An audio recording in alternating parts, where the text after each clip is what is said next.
from the Car Shield studio, this is the opening drive on 101 ESPN.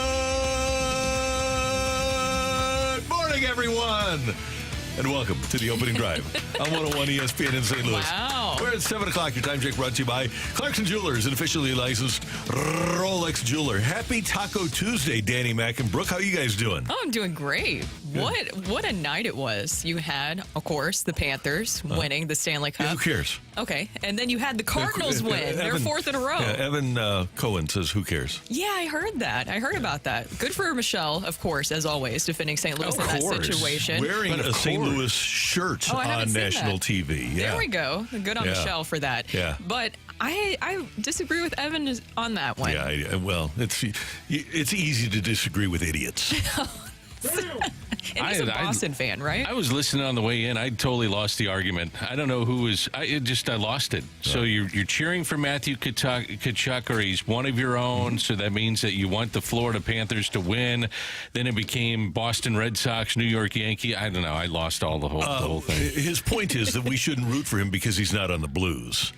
And Michelle's point is, well, he is one of ours, and we are a people community. And the team that he's playing for, with our team not participating in the Stanley Cup Finals, is the Florida Panthers. Ergo, I agree with Michelle, as one of ours, as a guy who wore a Yadier Molina jersey at the NHL All-Star Game as a member of the Calgary Flames, we should root for Matthew. Matthew roots for us. Jason Tatum roots for us. We should root for Jason Tatum. Exactly. That's the point, is that if you get excited about when somebody does well for your hometown, right? Because then you get to go around and say, hey, I grew up with that person. I knew that person. I went to high school with that person. 2 Chaminade grads, so congratulations to them. Yeah, congratulations to Chaminade, too. Pretty good run here. I wonder if he brings the cup to St. Louis, and if he does, if he sets it up with Tatum to make sure that both championship trophies are in Chaminade at the same time for an hour or whatever, and let the kids come back and have a Chaminade day during the summer. I think that has to be the case. Yeah, I would think so. Get Stanley in there, get Larry in there, and that'd be pretty neat. Have an assembly. Yep. Yeah, I think that's a really good idea. I mean, what about just talking about St. Louis with everything last night? Which, by the way, Tony Vitello, if you've been following everything with college baseball, Tennessee winning the national championship last night, DeSmet grad. So you have Jason Tatum with the championship, you have Matthew Tkachuk with the championship, and then Tony Vitello, DeSmet grad, with the championship as well. Lots of St. Louis pride. Pretty good night. Yeah. Overall, a great night.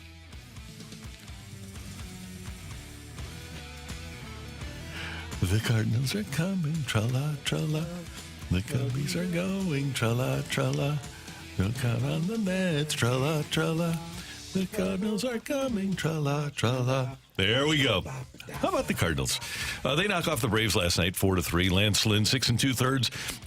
He allows 1 earned run on 4 hits, struck out 5, allowed the home run. Ryan Helsley picks up another save. He did allow a couple of runs, made it exciting, but the Cardinals do win it. And in 10 June appearances, his last 6 appearances, in his last, first earned run allowed in his last 6 appearances, but in 10 June appearances, he's allowed an earned run just twice and a hit just 4 times. So Helsley's been great. Cardinals are rolling. They knock off the Braves in the opener of a 3-game series, 4-3. And Willson Contreras returning to the lineup as well. So I was over at Busch Stadium yesterday to see him. It's incredible because the timetable was 10 to 12 weeks initially for him. And Willson Contreras basically said, I see that more as a challenge. And he came back in 6.5 weeks. And his teammates are calling him Wolverine because he has titanium in his arm now.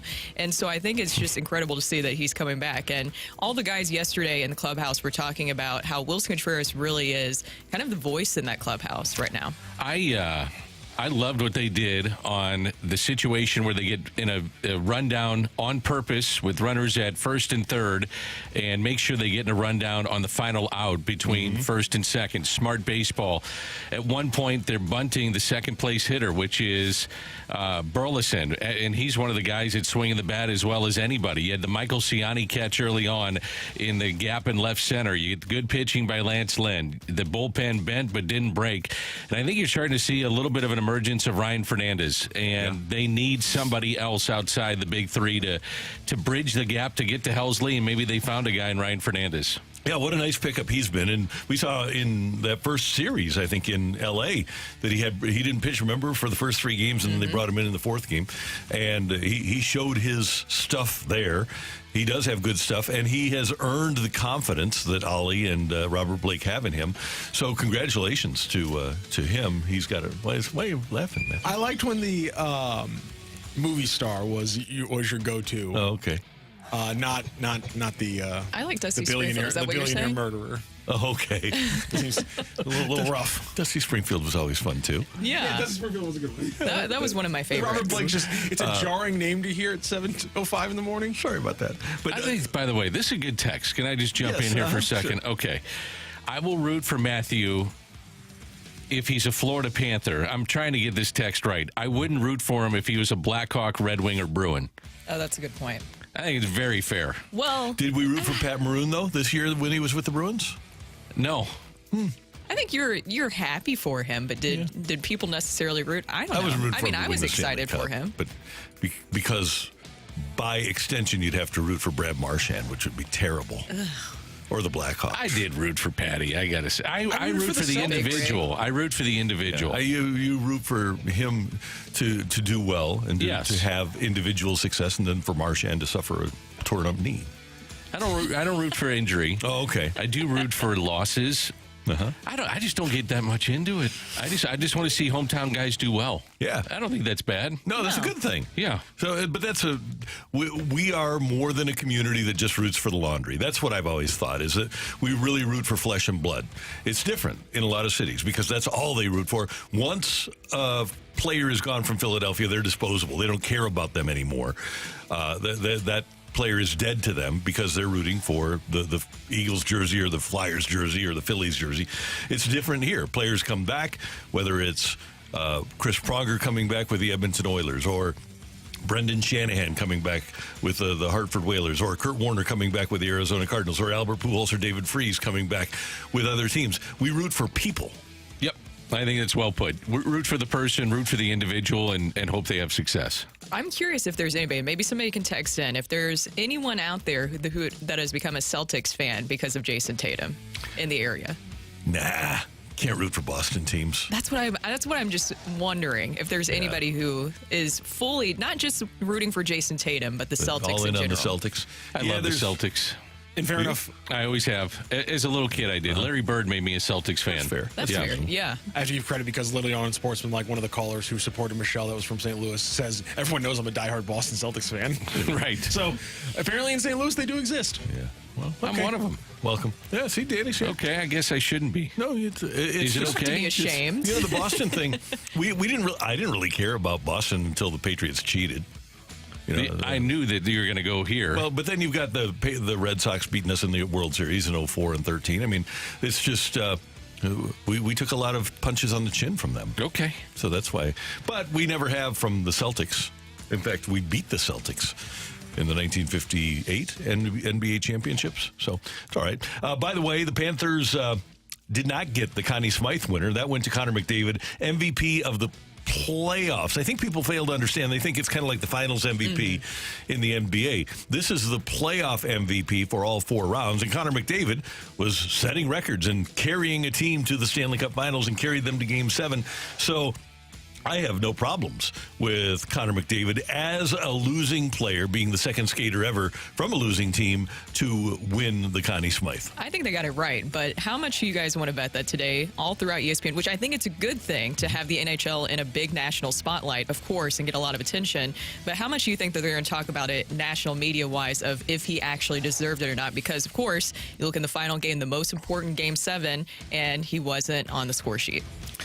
Did play almost half the game. Exactly. He looked so gassed at the end of that. Hyman played 25 minutes. Draisaitl was around 26 or 27, I think. I don't know how you can say that, well, he didn't have a great Game 7. He didn't get on the score sheet, but he's all over the ice. His impact is still felt. You overplay because he's on the ice. It's just one of those things where he didn't score. He didn't go on the score sheet, and they had just one goal. This might be an unpopular opinion, but if you're going to do the MVP of the playoffs, of the 4 rounds of the playoffs, if it's not McDavid, it's Zach Hyman. 100%. I mean, now you could make a case for the Florida goaltender. I think he would have had if you're not going to go McDavid, then you probably lean toward. I mean, McDavid is the face of the NHL, and he's setting all kinds of postseason records. So I was good with that. But if not, then you got to go with the winning team, in my opinion, and find the guy that helped you get to that point. Probably the goaltender. I would look at him. Or Barkov. Again, if you're looking at all the games of the playoffs. Yep. And Bobrovsky, by the way, he was tremendous. But I have no complaints with Connor McDavid being the Connie Smythe winner. No, but you know what I'm saying, though, right? Is that will be the big discussion. Because you guys even joked about it in text last night about the big discussion will be, can McDavid actually win a championship or not today? But it is actually kind of nice to have the NHL in the spotlight in this way, even if it's positive or negative, to have national media attention. I saw that Stephen A. Smith was at the game. There's a lot of celebrities who were at the game last night. And the Stanley Cup final, we talk about all the time, it's the best playoffs in all of sports. The Oilers, by the way, you're asking whether or not they can get back. They have one of the oldest rosters in the game, and the final year of Draisaitl's contract is next season. McDavid has 2 years left on his deal, but I was looking at this, almost the rest of the roster is over 30. Nugent Hopkins, Evander Kane, Ekholm, Hyman, all over 30. And they only have just about $10 million in cap space with 7 forwards and 5 defensemen on the roster. So it may be tough for them to get back. And already the favorites for next year, plus 900 to win the Cup, the Panthers. So they're going to be back in the middle of things next year, too. Pretty good and reasonably young.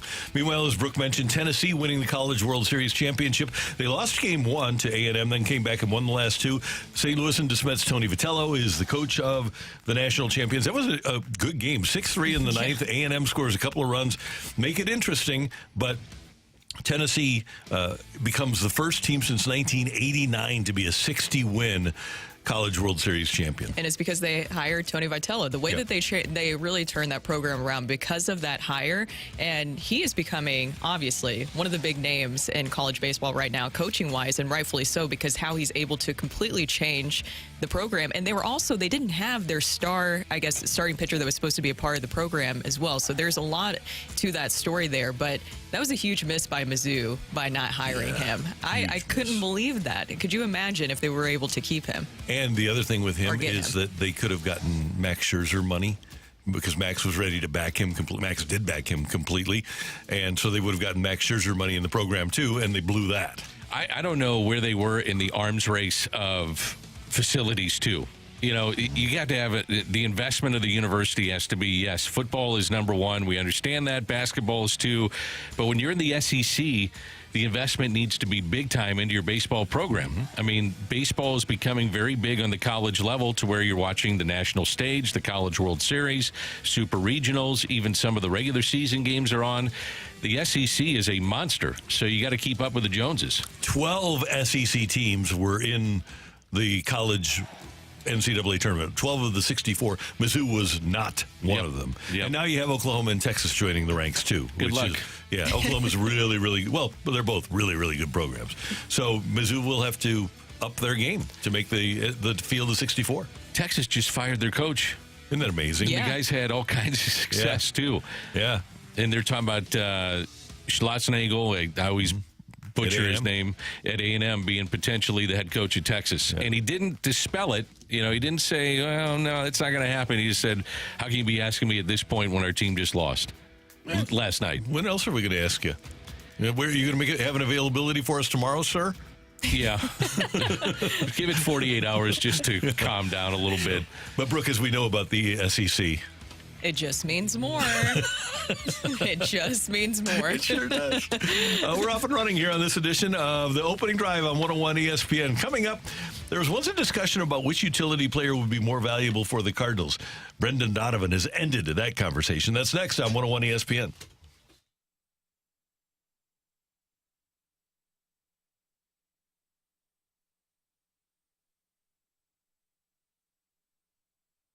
Get your comprehensive evaluation of your AC system for $79 at SwissAirSTL.com. Thank you. And as your valedictorian, I must admit, I cheated. Oh, not at school. It was at Franklin and Mitsubishi in the automotive outlet. I I got thousands off with only $29 down. It felt like cheating. Everyone gets a great deal at Frank Lita because every vehicle is $29 down, $29. And you don't have to be a valedictorian. You just need $29 down at Frank Lita Mitsubishi. How'd you get a lifetime warranty? No charge. Plus, any trades accepted, any condition, paid for or not. Acres of new, acres of pre-owned. And every vehicle is $29 down. $29 at Missouri's #1 new Mitsubishi dealer. Frank Lita Mitsubishi. In the Automotive Outlet in Bridgeton. YesLita.com. YesLita.com. New 24 Outlander, $39,129 down, $720 a month for 72 months at 10% APR. Plus tax, tag title to qualified buyers.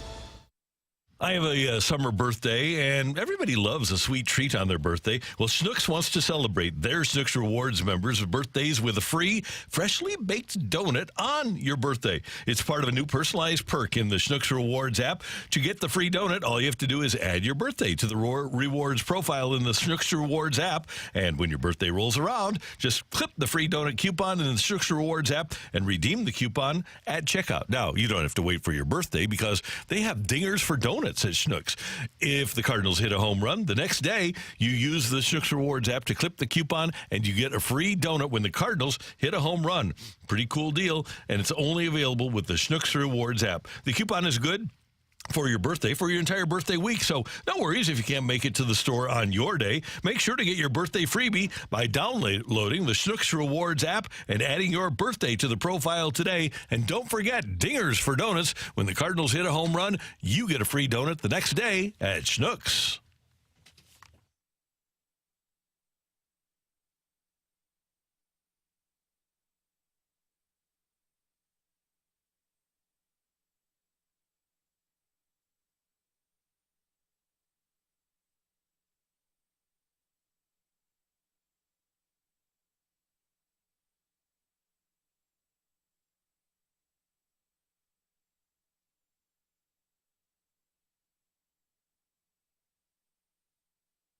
In the fast-paced world of digital marketing, making connections is a challenge for any business.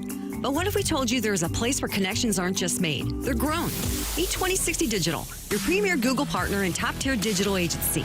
We don't just follow trends, we set them. At 2060 Digital, we're not just another agency, we're your strategic partner.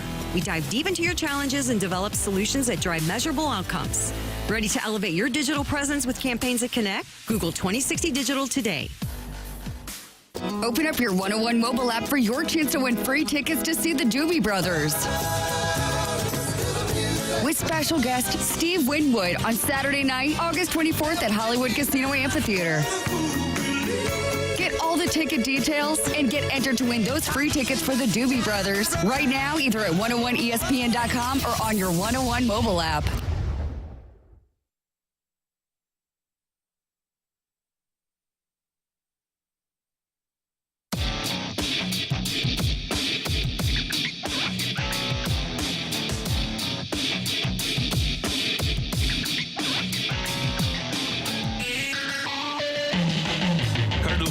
Play the second of three tonight at the ballpark after the Cardinals took the opener by a score of 4-3 last night. And Brendan Donovan goes 3 for 4 with an RBI.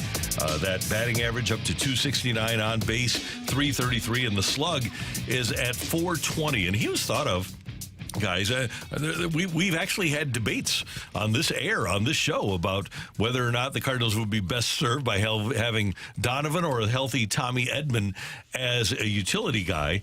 And I guess if you play multiple positions, you're a utility guy. But in my opinion, Brendan Donovan not only has to play every day, but if you look at every aspect of playing the game, right now, Brendan Donovan is the Cardinals' best player. He is. I agree with you. I think that Brendan Donovan, there's so many things that he brings to the table. One, what he's able to do at the plate. One, the utility aspect of his game, of course, where you can put him anywhere and he's able to do really well in whatever position he's put in. But also the leadership. We've talked about behind the scenes and what he's able to do.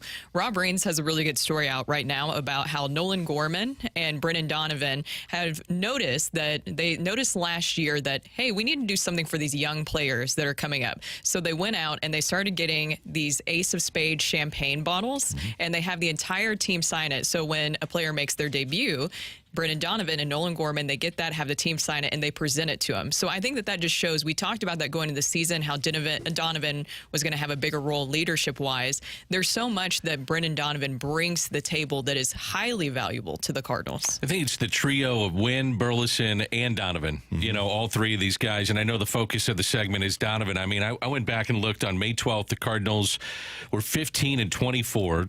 Had lost their 7th straight, lose their best player, Wilson Contreras, and since then 25-13 to get back to 3 games above 500. And the reason why is that they stayed the course with some of these young kids, Wynn, Burleson, and Donovan.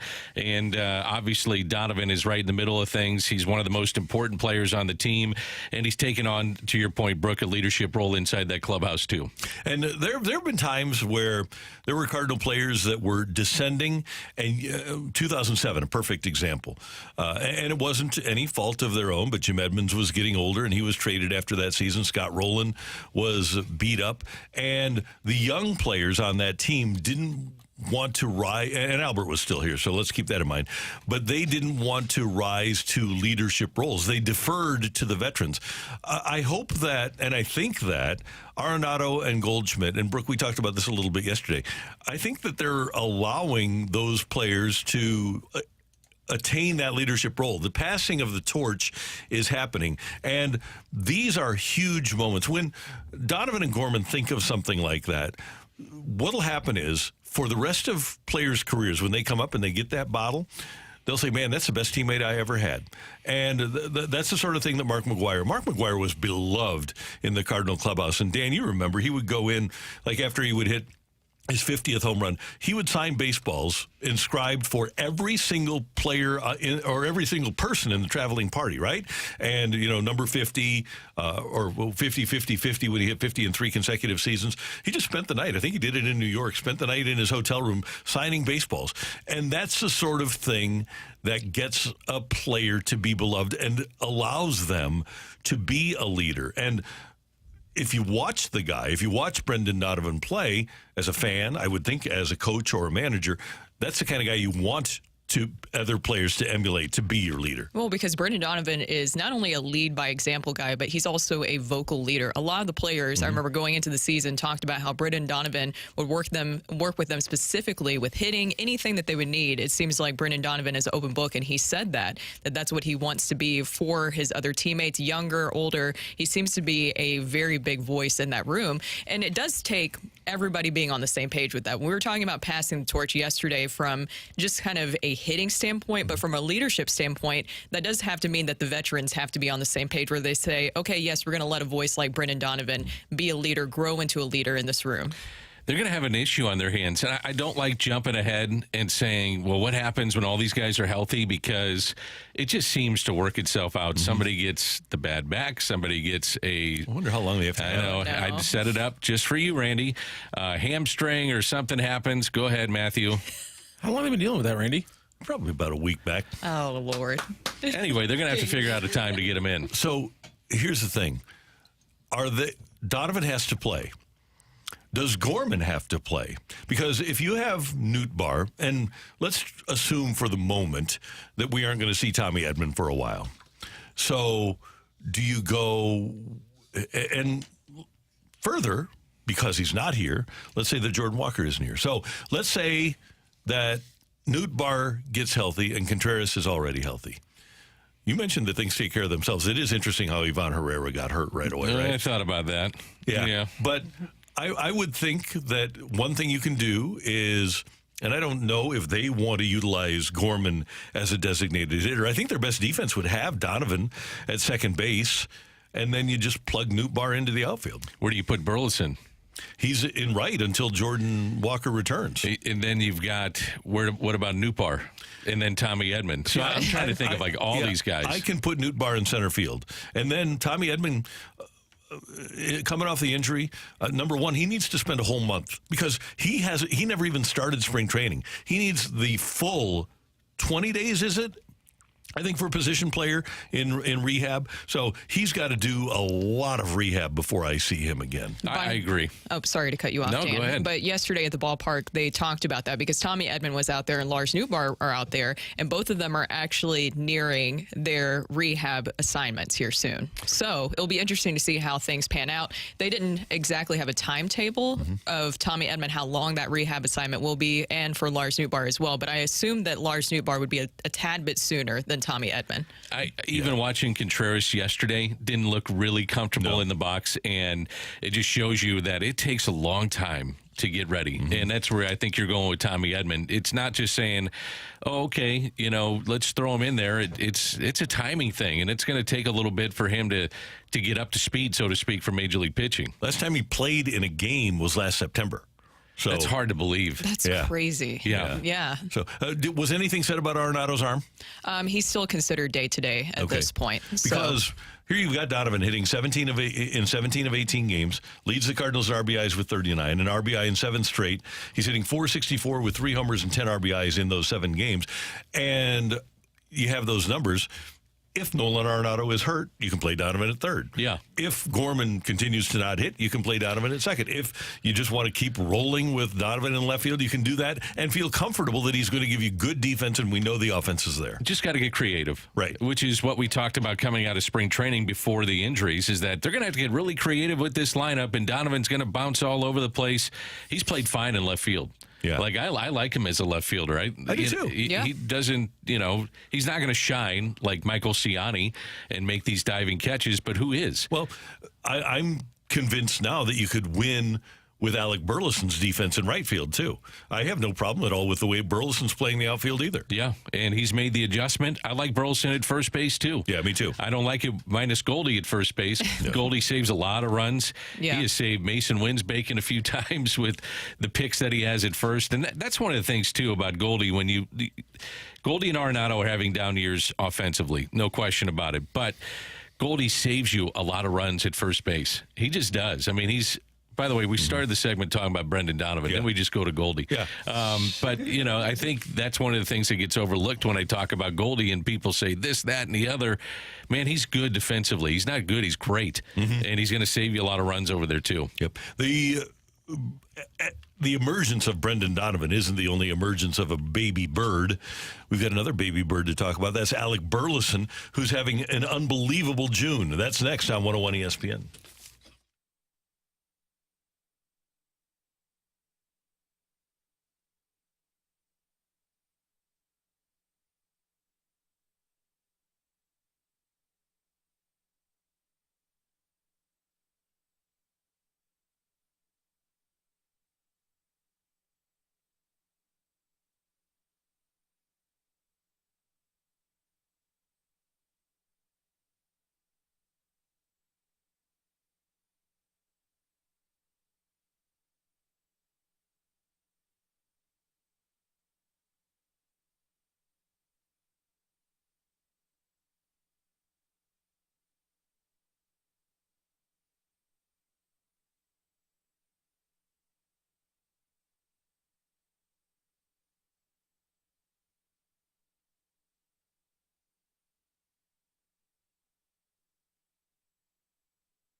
If you are in a job and you think you can do better, unlock your potential with Lindenwood University Online. Affordable programs for working adults that are 100% online. Get credit for a prior learning experience to earn your degree faster. Learn more at online.lindenwood.edu. Lindenwood's online program is one of the best in the country. As a matter of fact, they have the top-ranked MBA online in Missouri.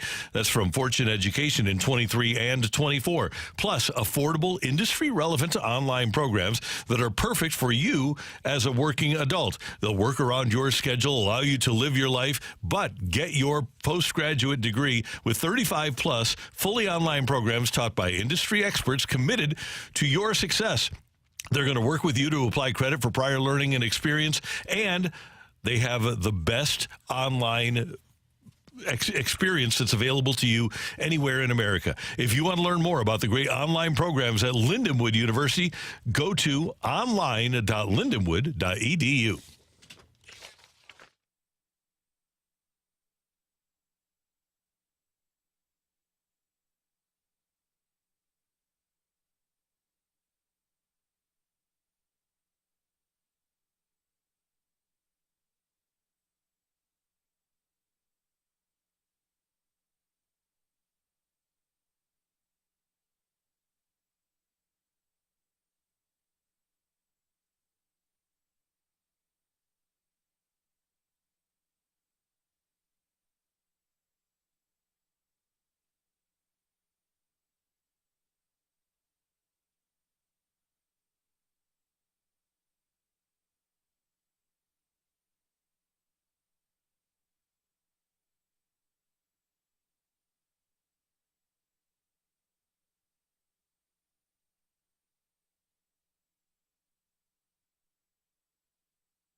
This is Rocky with your Sports Center update, driven by Johnny Londoff Chevrolet and Johnny Londoff Autoplex. The Cardinals open up their series against the Braves with a 4-3 victory. Lance Lynn, 6 2/3 innings pitched, 4 hits, 1 earned run, 5 strikeouts, and 1 home run allowed. Ryan Helsley also closes out the game for the Cardinals. In 10 June appearances, he allowed an earned run just twice. Also last night, Stanley Cup Final, Game 7, the Panthers outlast the Oilers, and Matthew Tkachuk lifts the Stanley Cup, the Panthers' first win in franchise history. Cardinals, by the way, back in action later today, 6:45. First pitch will be Ronaldo Lopez, the righty, facing off against Kyle Gibson for the Cardinals. Lopez on the season is 5-2 with a 1.57 ERA and a 1.08 WHIP.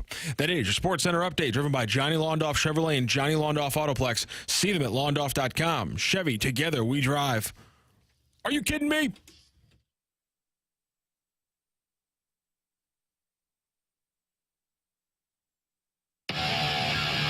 When you're on a roll like this, what's clicking for you? Everything, really. I just feel really comfortable, feel like, not scared to get to 2 strikes, really. So that kind of makes everything, slow down early on in the count, looking to do damage. But, I feel really good in the box right now, and super stoked to get that win tonight. That is Alec Burleson, Cardinals outfielder, with Jimmy the Cat Hayes on Bally Sports. Super stoked to get that win.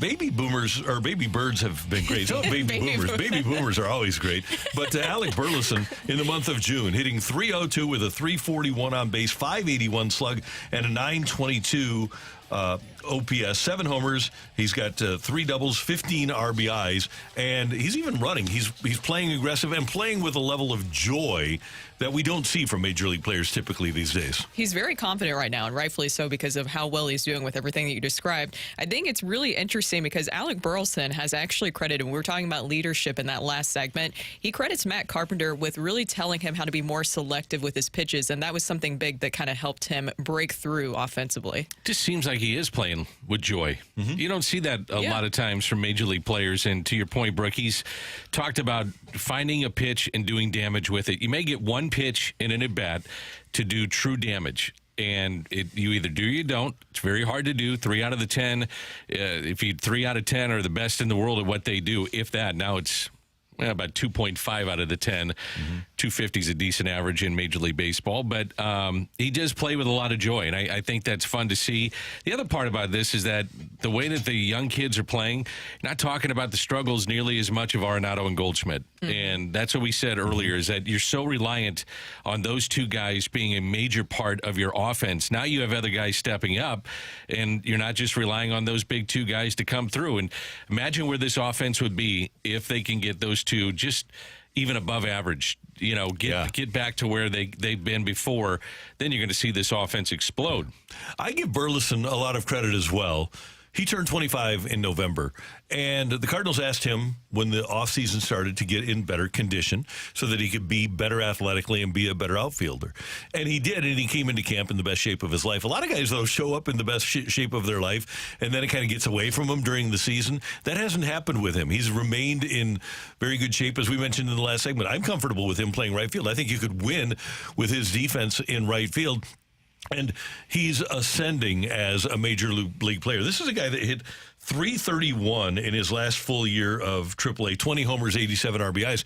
So the offensive prowess was there.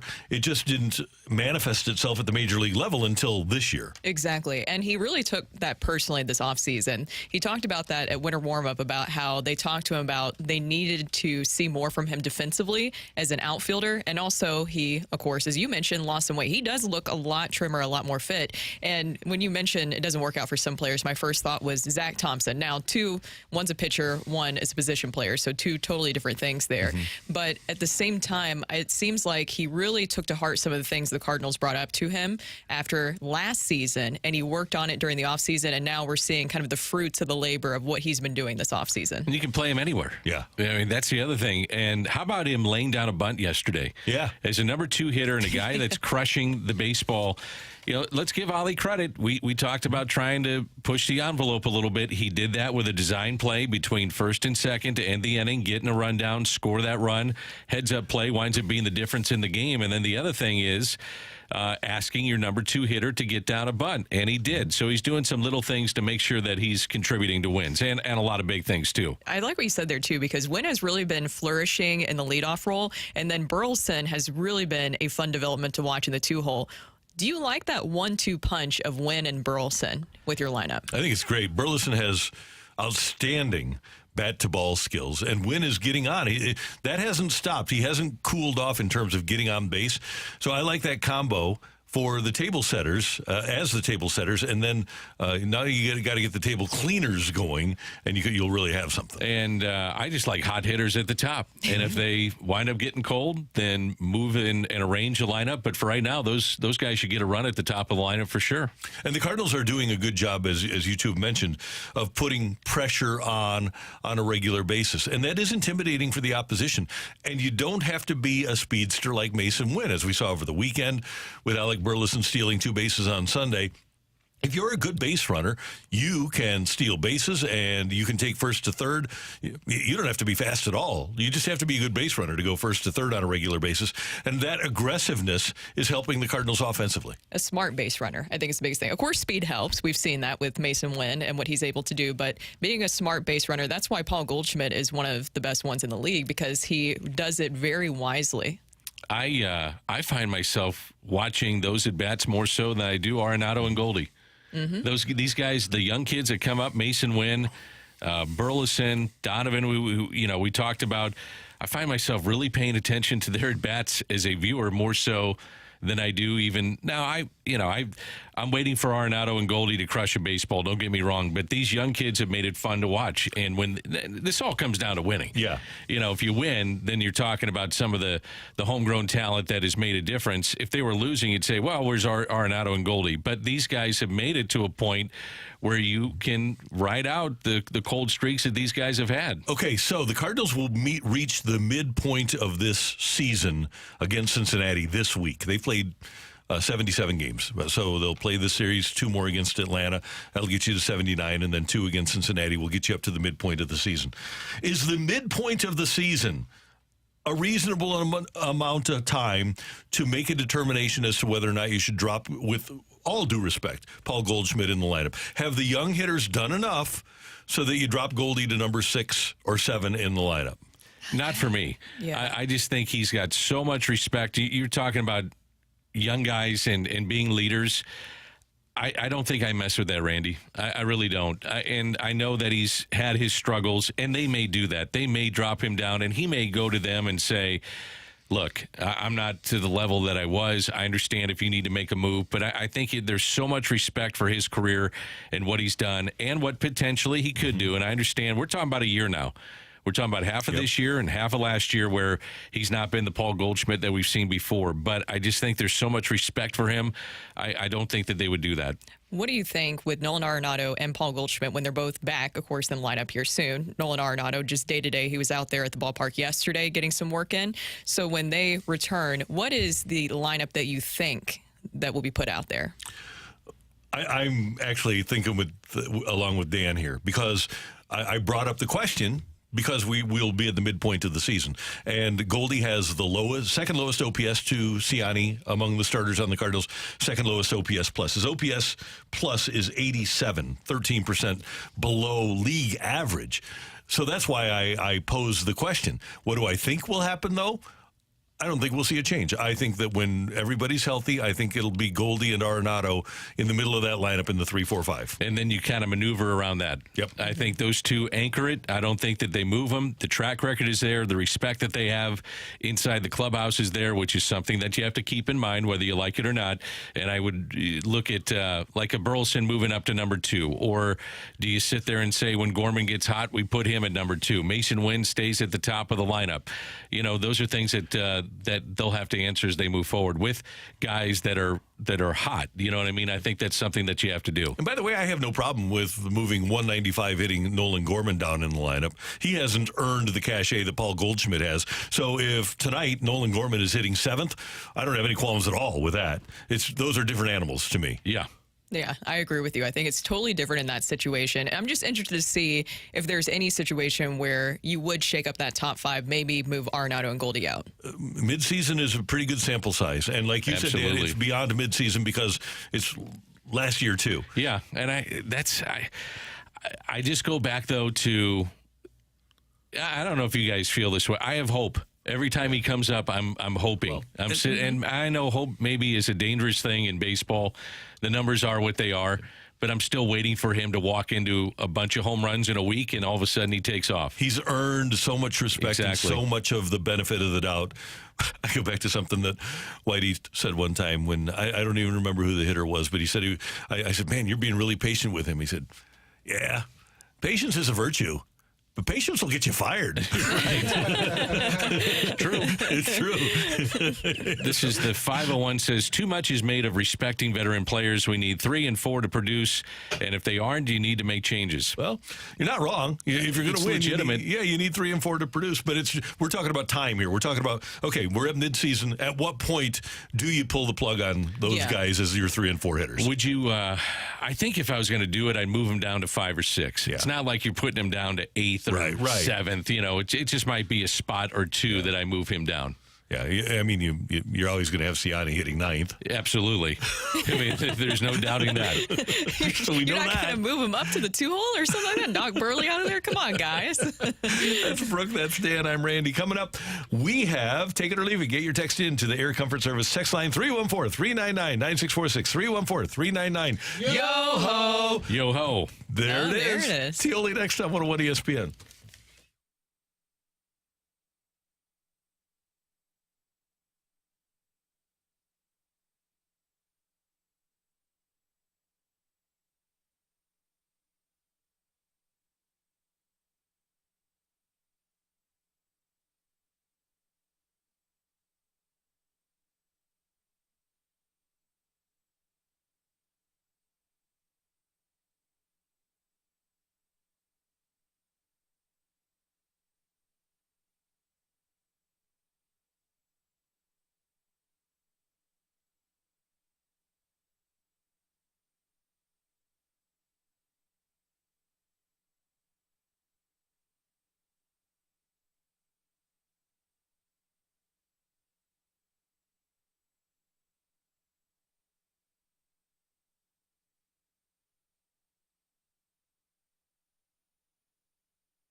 Today is a big day. Today is the dedication of Paul Goldschmidt Field at the South County Y. And it's not just a baseball field. It's an adaptive sports complex that it includes a Miracle League baseball field, but an inclusive playground and multi-purpose fields so kids and adults with disabilities can play sports. And working with the Cardinals, the Y is very excited that Paul Goldschmidt will be there today to have the field dedicated as Paul Goldschmidt Field. You know, there's so little opportunity for youth with disabilities in the region to play baseball, and this will be a difference maker. The Y is providing comprehensive adaptive support services to more than 1,000 individuals annually, and the new facility is going to be a game changer by enabling the Y to expand programming specifically for sports for individuals with disabilities. And they still need a little bit of money. As they move on through the process, it's not too late to become a founding donor and leave a lasting legacy. The Y has launched their community fundraising phase, and while every gift counts, there's some really cool recognition opportunities starting at just $500 for you or your business. Consider making sports available so that children with disabilities can play ball and experience the joys of being on a team. Visit gwrymca.org. That's Gateway Region, gwrymca.org.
thebuyers.com and start packing. That's my final offer. Take it or leave it.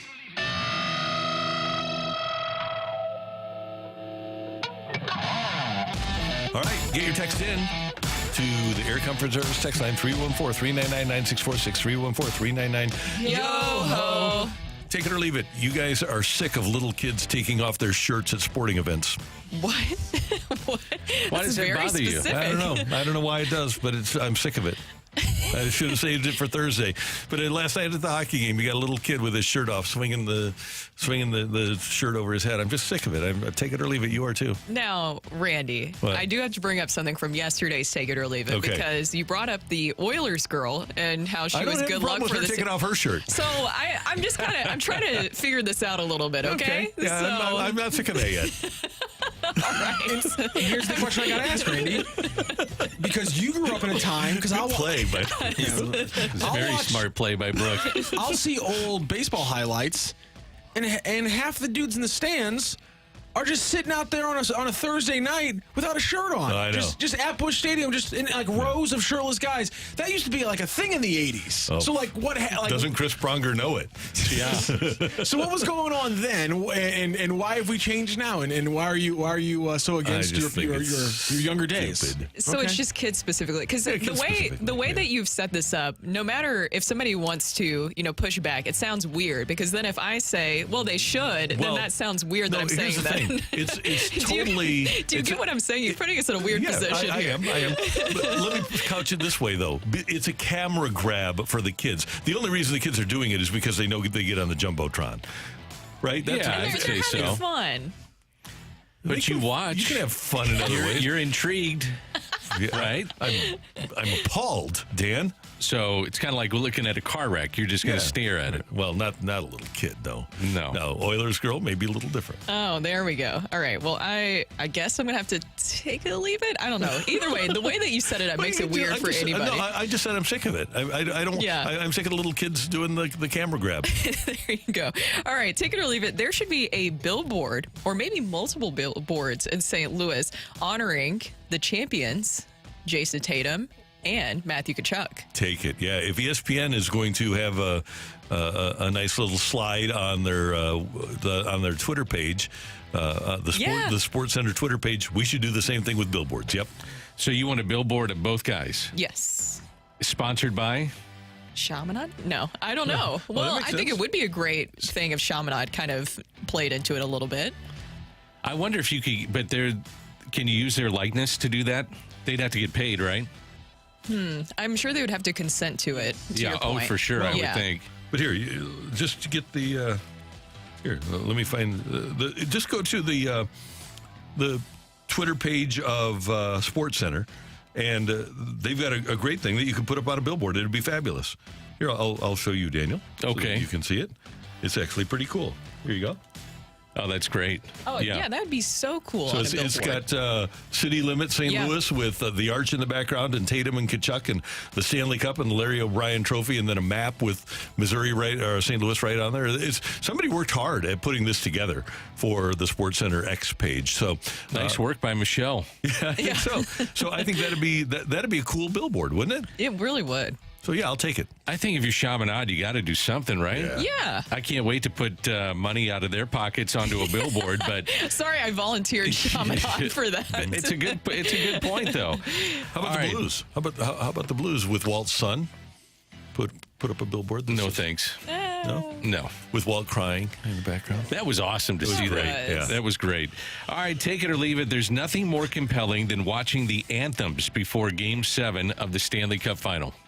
Oh, yeah, I'll take that. Yeah. Both anthems, yeah. I love it. Especially up in Canada when everybody starts singing. We going to talk about last night's? You didn't like last night's with Alanis Morissette? I thought Alanis Morissette was incredible. I just thought that she was literally trying to hold back from breaking in both of them, because the Canadian one, everyone was ahead of her. Yeah. And then the American one, everyone was behind her. And so there were two different points in both of them where she was like, I'm going to lose it on this crowd, because they were just throwing her off. You know what's so cool, though, is behind the scenes looking at a cameraman or woman that's on their skates going in front of the faces of the five that are starting. And then they go to the goaltender, and you just see the emotion of the players. I love seeing that. Very cool. Yep. All right, Matthew, what do we got on the text line? Connor McDavid will end his career as the Dan Show. You think he wins, huh? I think he wins one, yeah. At least gets back to another. He's too good not to. Yeah.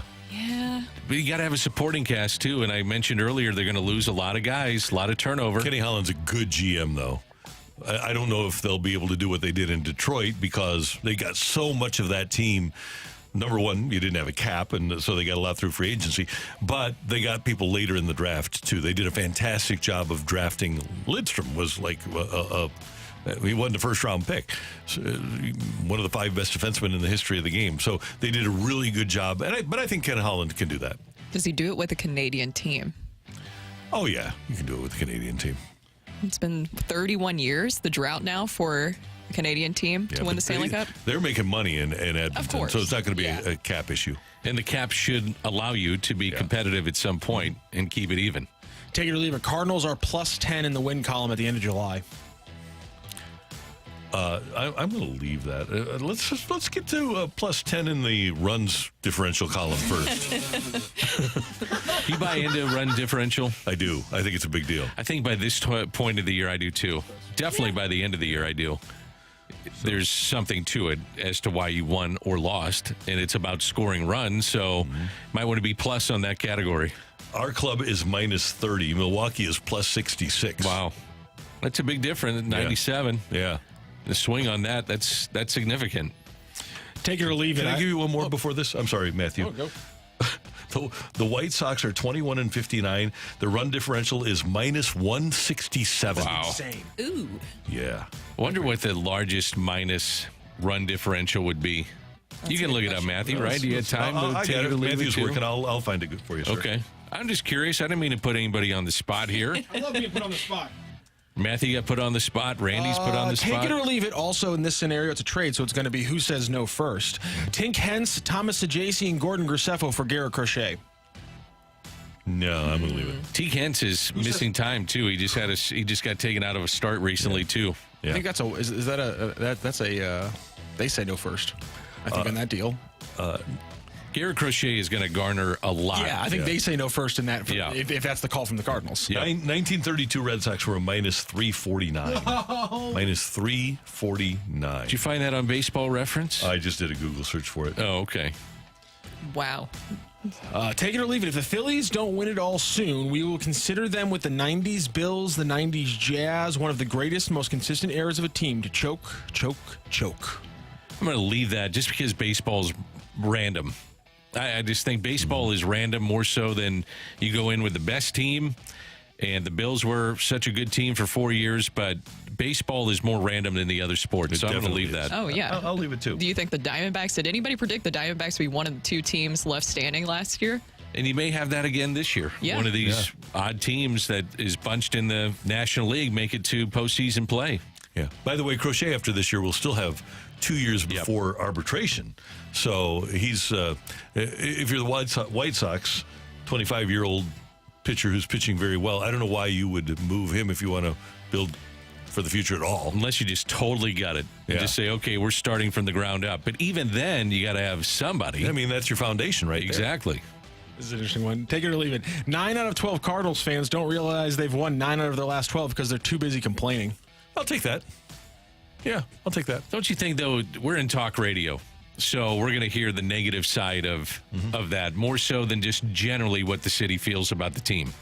And in fairness, yesterday I was on with Josh from 10 to 11, and he had a more, let's say, realistic, not negative take on things.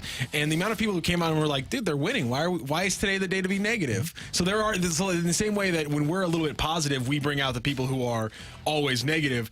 Be a little bit negative, and you do bring out kind of the sunshine and lollipops. I think like the text line, and God bless them all for texting in, and we appreciate it, and you make us think, so we appreciate it very much. But I would say the majority of it, if you put it on a percentage, is probably 70% negative. 75% negative.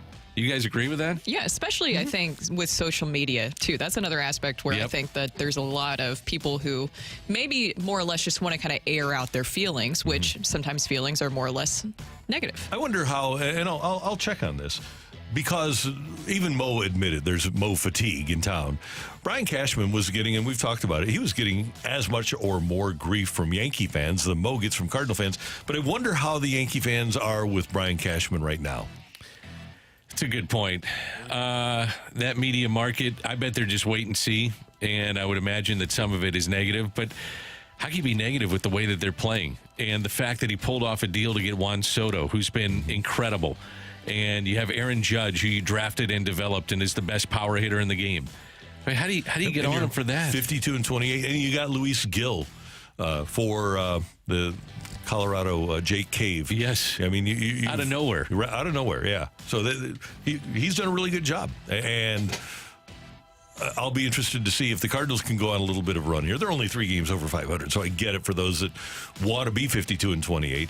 But I'll be interested to see if the Cardinals go on a little bit of a run if the heat on John Mozeliak cools a little bit. But it's always recency bias, right? Because overall, with what you mentioned with the Yankees, people would be happy about that. But they have dropped, I think it's 3 straight series right now, so I'm sure there's a lot of pressure and heat. It's New York. 7 of 10, yeah. Yeah, there's a lot of pressure there. Yeah, but still tied for the best record in the league, too. You know how people are, though. Yeah. I know. Take it or leave it. If Burleson said that he's benefited from Matt Carpenter's advice, no matter what Carp does or doesn't do, the signing was worth it. I'll take it. Oh, yeah. You know what? His baseball actually has been pretty darn good, fine. too. Yeah. It's been I'll pretty take good. that. Yeah. I mean, you've said this a lot, Randy. If you're worried about the 26th man on the roster, you got bigger problems. Yeah, right. You got a lot bigger problems. Or your team is really good. One or That's the other. the other thing, If your biggest complaint is your 26th guy on the roster, you may be pretty darn good, too. Oh, this is a great idea for a segment, guys, maybe for tomorrow. Can you do a segment on the best players to never win a championship? Sure, we'll do it. There you go. In every sport? Yeah, why not? Okay, we'll do it. Plug that in at like 8:45. Okay, you got it. All right, that's plugged in. Done right now. Okay, let's put together a show. Any other ideas? Text in, and we'll plug them in. We'll just do a fan show. Just one day. I like that idea. A fan show. Yeah. Go ahead, Matthew. He's thinking about something. Sorry, I'm trying to think about if there's anybody that we can name so that we don't have to talk about Karl Malone. Tony Gwynn. Sorry, I was thinking about basketball. I'm like, is there another basketball player so we don't have to mention Karl Malone? John Stockton. Charles Barkley. That's also, there it is. Oh. Thank you. That's a perfect one. That's actually that's the most perfect one. Thank you. One more. Oh, it's gone? I had it where to go. We believe in you. Oh, yeah, there it is. Take it or leave it. It's been after the last 6 months of no Yoho, Carrie's starting to miss it. I'll take it. I'm going to leave that. Take it 100%. I can't imagine what he's going through. I'm going to leave that. So BK did not do. He would not participate. And somebody else wouldn't do it either. No, Brock Heward did it. Yeah. Oh, he did. A man who played in the NFL, Totally. 6'5", full-on NFL 240 pound quarterback, sat there and did Yoho without us even prompting. He heard us do it and went, I'll jump in on this one. He loved it. But BK wouldn't. And we tried. We tried a lot. He would not give in whatsoever. Now, if I would have started singing Believe It or Not, the man would have just jumped right in. Oh, that's right. Or put on your little conductor cap. Oh, Randy. Lines had to be drawn, Danny Mac. Okay. All right. From the 3 and 4 worst players who win a championship. LOL. Worst players. Good segment. I know what Randy's answer is for football. That'll be easy. Who's the worst quarterback in the Hall of Fame? Oh, well, I don't know if he's the worst player to win a championship, but Bob Greasy is pretty bad Hall of Famer. But I don't know if he's... Randy, he won a Super Bowl with like 103 yards passing. Yeah. And like 4 of 18 completion Brady percentage. won with the Super Bowl with 145 yards That's passing. fair. That's a good point. You know, that was after 2000, too. Yeah, it was. Yep. Coming up here on 101 ESPN, the Cardinals signed 3 separate pitchers to deals during the offseason. Did they win the offseason? That's coming your way on 101 ESPN.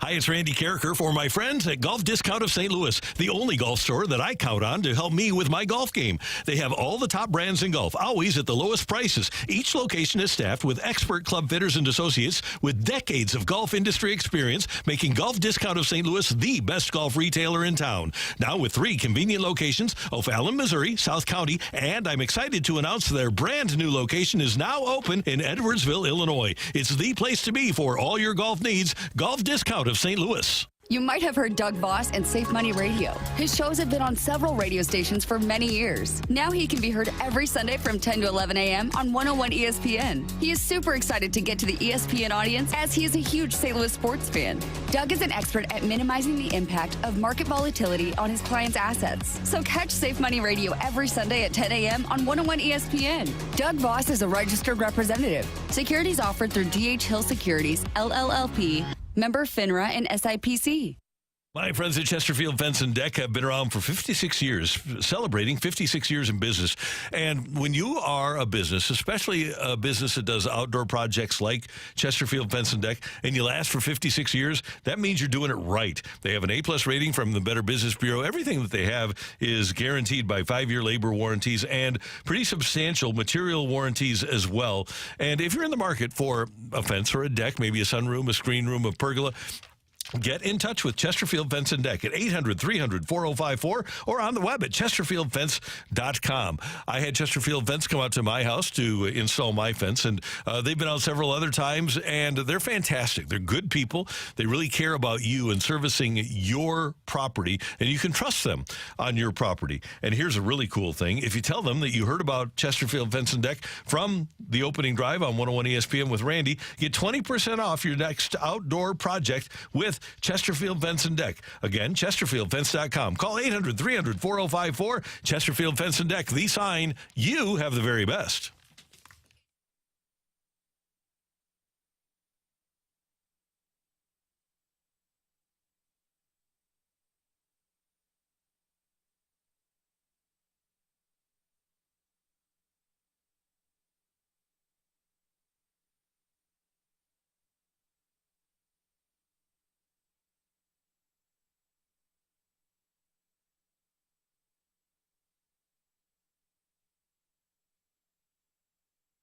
If you're looking for the most epic place on Earth, let's start at the base of a massive waterfall.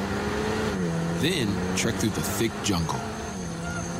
Then climb to the peak of a snowy mountaintop. Then once you get there, keep going. Because with intelligent 4x4 and 7 drive modes and a Nissan Pathfinder, the search is the real adventure. Available feature. Intelligent 4x4 cannot prevent collisions or provide enhanced traction in all conditions. Always monitor traffic and weather conditions. Some people just know there's a better way to do things. Like bundling your home and auto insurance with Allstate. Or going to the grocery store for milk instead of buying your own cow. You know there's an easier and better way. Save up to 25% when you bundle home and auto with Allstate. Bundled savings vary by state and are not available in every state. Saving up to 25% is the countrywide average of the maximum available savings off the home policy. Allstate Vehicle and Property Insurance Company and affiliates, Northbrook, Illinois. You're involved in a non-injury crash. Now what? Move your car to the side of the road. Put on your flashers. Wait for assistance. And stay in your car to be safe. Steer it and clear it. Be safe. A message from the Missouri Coalition for Roadway Safety. You're involved in a non-injury crash. Luckily, you're not hurt. Just a fender bender. Now what? Move your car to the side of the road and stay in the car. Steer it and clear it. Be safe. A message from the Missouri Coalition for Roadway Safety.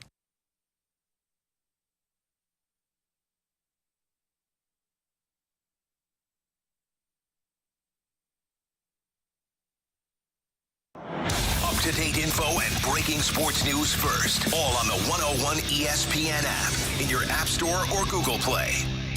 Live from the Car Shield studio, this is the opening drive on 101 ESPN.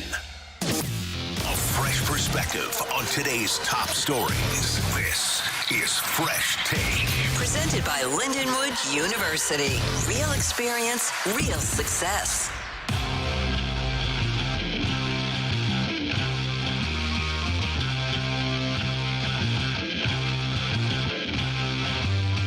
He was on the attack and basically just went right after him with the fastball. I mean, you look at his mix. I mean, he got 2 outs on the curveball, 2 outs on the changeup, but for the most part, he just went right after him, and he did a really nice job. He gave us everything we needed. It would have been, we wanted to stay away from JoJo and Kit today, and to be able to do that, Lance had to go and get us as many outs as possible. Fernandez was incredible. He stayed in the moment, even after walking 2, didn't let the game speed up on him, so they should be proud of that.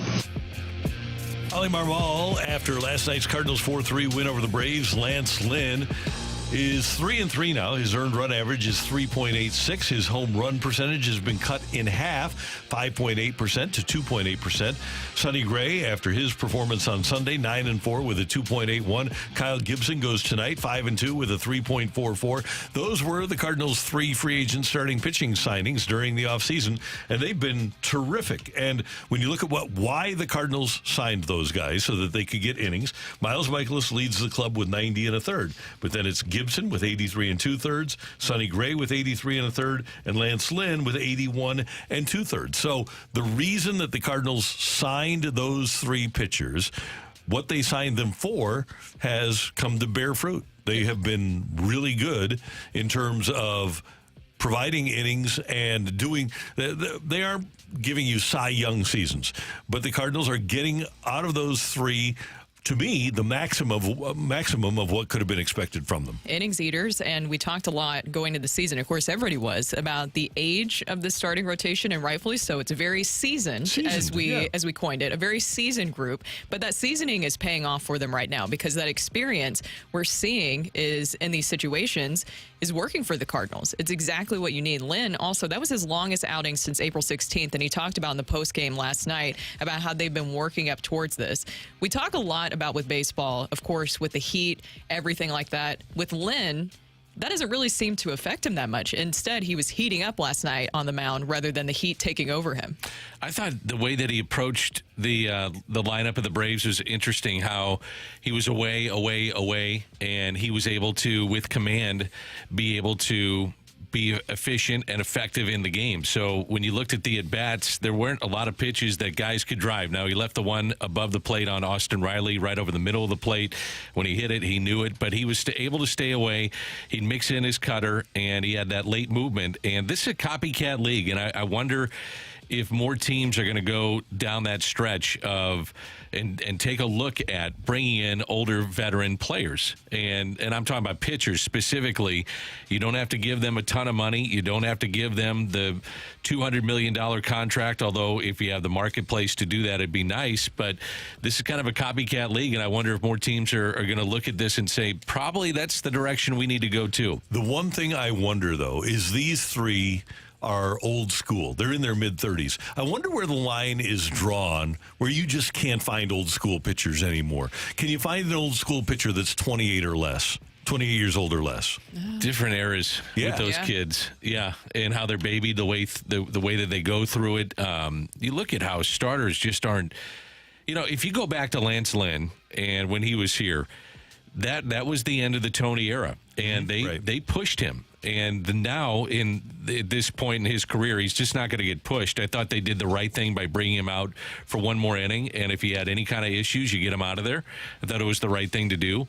I thought how they handled Sonny Gray the day before was the right thing to do. But you just don't see a lot of these guys at this age taking the ball and going 7 innings. It just doesn't happen. No, it really doesn't. And with Sonny Gray, we talked about that yesterday. It was the right decision because we know he's been dealing with hamstring issues, and that's something that's been cleared that they have to monitor that. But he's also a max effort guy. That's something that we're seeing across the league. So you do have to monitor that a little bit more. It's just that with this veteran group of guys that they have right now in the starting rotation, sometimes that's not the case. They just know.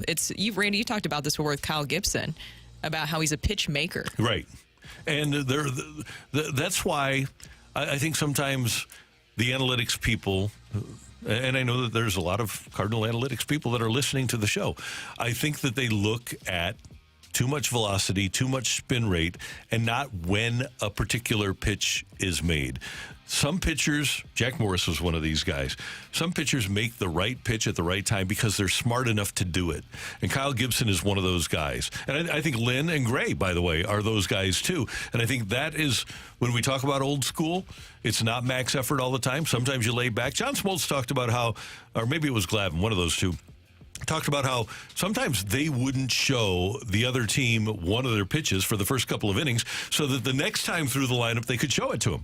Makes all the sense in the world. Now we're seeing all of this max effort stuff, and I think one of the reasons guys are not able to get through a lineup a third time is because they aren't thinking through the game. Sonny Gray, another good point there, too. Now, Randy, I'm about to say something that will make you laugh, but sweeper, one of the best sweepers in the league, but he's very selective with it. He knows the right times when to use it. Yeah, I just think it's a fabulous pitch. It's brand new. So you just want to call it a slider? Yes. I do. Yeah, me too. I saw Todd Worrell throw a lot of sweepers in the 80s. But it sounds cooler now, right? It when you does. put a new name to it. Yeah, it is. Yeah. You know, Gen Z does that now where they put names to things where it's something that we've seen before, like instead of, just kind of brown nails, nail polish, they'll, chocolate latte nails. Okay. So it's kind of like what we're doing here in baseball. Was it Skeens that has what he calls a splinker? Yes. Dan, what does a split finger fastball do? It goes down, looks like a fastball, and the bottom drops out of it. And what does a sinker do? It, it goes down. A split finger fastball goes down, a sinker goes down. So all you're saying is your sinker is split finger. Well, with a splinker. He does get weird movement on it, but I wouldn't call it necessarily a splinker. Because I'd never heard that before. I haven't either. So, going back to Sonny Gray, if he didn't have the hamstring issues in the past, I would like to see him pushed further in games. I would like to see that. Now, I understand he is max effort, and I understand that there's a lot that goes into these starts. But if he didn't have the history of injuries and hot days, and he's going through 4 jerseys, and you've already had a hamstring issue in spring training, I would like to see him push. But they got to be really careful with him. If he goes down, they're in trouble. And he has not, I mentioned this on the show yesterday, he's not had good Septembers in the past. The Cardinals know this. Everybody knows that all you have to do is go to Baseball Reference. So if he hasn't had good, and you've analyzed why he hasn't had good Septembers in the past, preserve him for September. And that's something to think about, too, and older age. Yeah. There's some people that'll look at the numbers and say, well, look at these older guys. They were able to do this. I don't care. It's just father time, and when you get older, I think it's a little bit tougher to stay on the field, and especially if you're a max effort guy. So to your point, Ray, it makes a lot of sense. I mean, make sure that he's saving up to get the best out of him in September and then postseason play. I always thought Roger Clemens was great late in the season. Nolan Ryan was pretty good. Yeah, he was pretty good. He was max effort. He was able to get through things. Yeah. He was something. Yeah. There's guys that are anomalies. Yeah. Nolan Ryan's not walking through that door. No, he's not. No. Coming up next year on 101 ESPN, the NHL offseason has officially begun, and both Jeremy Rutherford and Chris Kerber agree that a blue line move will be needed for the Blues this offseason. That's next on 101 ESPN. It's time for a DraftKings at Casino Queen Redbird report on 101 ESPN. Brooke Grimsley here for your Redbird report. 4 in a row for the Cardinals after they picked up a 4-3 victory in the series opener against the Braves last night. Donovan had 3 hits with an RBI. Alec Burleson doubled and singled, and Lance Lynn pitched into the 7th inning. Lynn allowing 4 hits in 6 2/3. It was his longest outing since April 16th. The Braves did make it interesting late, scoring 2 runs in the 9th off of Ryan Helsley. Helsley, though, went on to earn his 27th save. The Cardinals and Braves are back in action tonight. First pitch will be at 6:45. Kyle Gibson will get the start. The Redbird Report is presented by DraftKings at Casino Queen. Play, stay, dine at DraftKings at Casino Queen.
Hey, what if I told you that you could sell your home and get the cash and stay in the home for up to 12 months while you find or build your next home? Gloria Lou is able to eliminate the traditional hassles of buying and selling at the same time so that you can do that. You can sell your home, live in it for up to 12 months, and build a new home, and then move out after 12 months. It's Randy Carricker, and when it comes time to sell your home, you need a reliable, experienced, and trusted agent. Take it from me and get to know St. Louis real estate expert Gloria Lou with Your Home Sold Guaranteed Realty. Here's why you should call, because Gloria's name is her promise and says it all. Your Home Sold Guaranteed Realty. She has mastered the home selling promise, and she guarantees upfront and in writing to sell your home at your agreed to price and time frame, or she'll buy it herself. That's guaranteed in writing. Does your agent compare? If not, call Gloria Lou, 314-325-6888, 314-325-6888, or visit GloriaHasTheBuyers.com. As always, Gloria and seller must agree on price and possession date. To learn more, visit GloriaHasTheBuyers.com.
Look, the one thing we know about Doug Armstrong is that standing pat is not his MO. Yes, I know he's in a rebuild situation, but he didn't make the playoffs, and so to come back with the same group, I don't see it. I don't see them signing their unrestricted free agents. I see them moving on from those guys, and I do still expect them to explore some options, whether it be trade or whatever, buyout not being one of them, to adjust that defensive grouping a little bit. And how that happens, that I have no idea, but standing pat isn't his MO. That's the voice of the Blues, Chris Kerber on 101 ESPN yesterday. Brooke, Dan, and Randy. And you think about the fact that Justin Faulk is under contract. Nick Leddy is under contract. You have Torrey Krug under contract. You've signed Scott Perunovich. He is under contract. Matt Kessel is a kid. He's under contract, and you want him here at a controlled price. It's going to be very difficult, I would think, guys, for the Blues to be able to make involved and so helpful with Folds of Honor St. Louis. So can't thank them enough and everybody that put it together. It was fantastic. Good stuff. Yeah, it was. It was a great event. And in the fight yesterday, Randy got his grapes and he got a breakfast buffet. So he was especially fueled, Dan. Oh, they had the buffet ready for you? They had it ready to go. Yeah. Nice. I could just see him while I was doing the fight. I could see he couldn't hear anything, of course, but he was like far away. I could see him just like chowing down on the plate. So then Brooke went over and got some of the potato casserole. I was going to say, I couldn't see anything, but I heard tell of some very good hash browns from one person on the dais yesterday. Oh, I couldn't stop talking about that potato casserole. The fight is next on 101 ESPN.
Hey, Danny Mac for Stewart's American Mortgage on this Tuesday morning. If you're someone who is looking to purchase a home or refinance, or if you're looking to consolidate some of that ugly credit card debt, and maybe you don't know exactly what direction to go to in any of these things, let me make it easy for you. Call Stewie from Stewart's American Mortgage. He's going to help you every step of the way.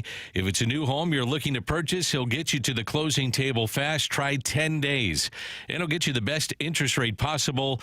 And he also has the bagel loan, and that can help you out too. So what's the bagel loan? If you borrow $200,000 or more, there's no underwriting fees, no appraisal fees, no title fees, no lender fees, and no closing costs. Stewart is your guy, and he makes it easy. Any questions on rates, the industry, the trends, give Stewart a call, and you can call him directly on his personal cell phone. Here it is, or you can just even text him, 314-324-4440, 314-324-4440, or you can Google the bagel loan. NMLS number 226715.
This is Rocc with your Sports Center update, brought to you by Saliga Heating and Cooling. The Cardinals yesterday with a big win over the Braves to start their series 4-3. They will continue that series tonight, and it'll be they'll continue that series tonight, 6:45 first pitch in that game. Stanley Cup final last night will be the Oilers and the Panthers. Panthers 2-1 to clinch their franchise's first Stanley Cup. Connor McDavid becomes the 7th player and the 2nd skater to win the Conn Smythe Trophy from the losing team. And last night, the St. Louis news didn't stop as Tennessee won the College World Series, and their head coach, Tony Vitello, former Mizzou player, of course, lifts that championship as well. That is your Sports Center update, brought to you by Saliga Heating and Cooling, an independent American Standard heating and air conditioning dealer.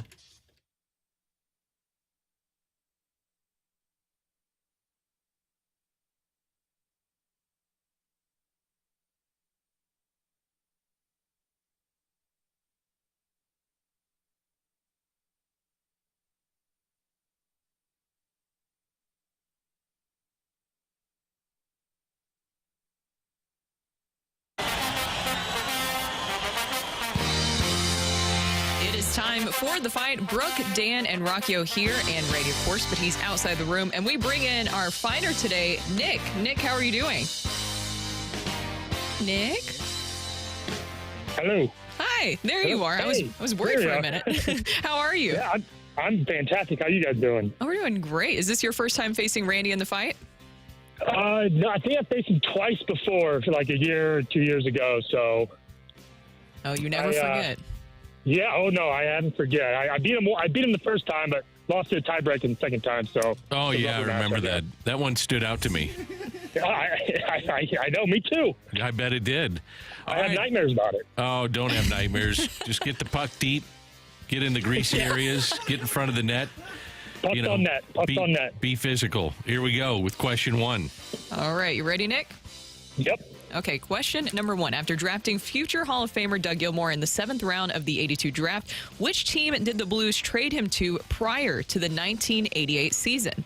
Was it the Flames, the Jets, or the Whalers?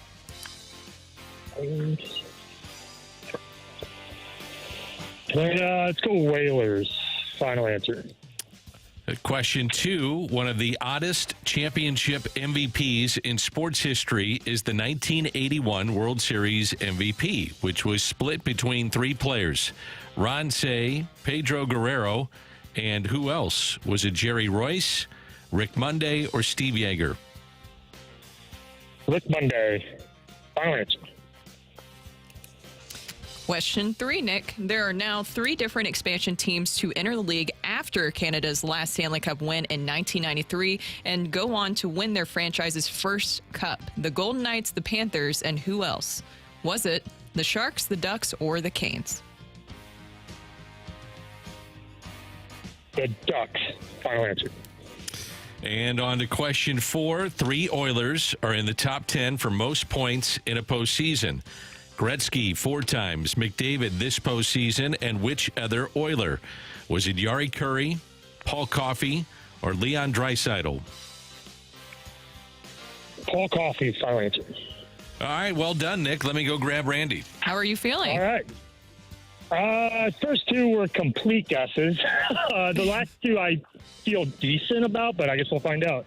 You never know. Maybe this time it won't be a nightmare. It'll be a very sweet dream. And here comes Randy coming in. His grapes are finished.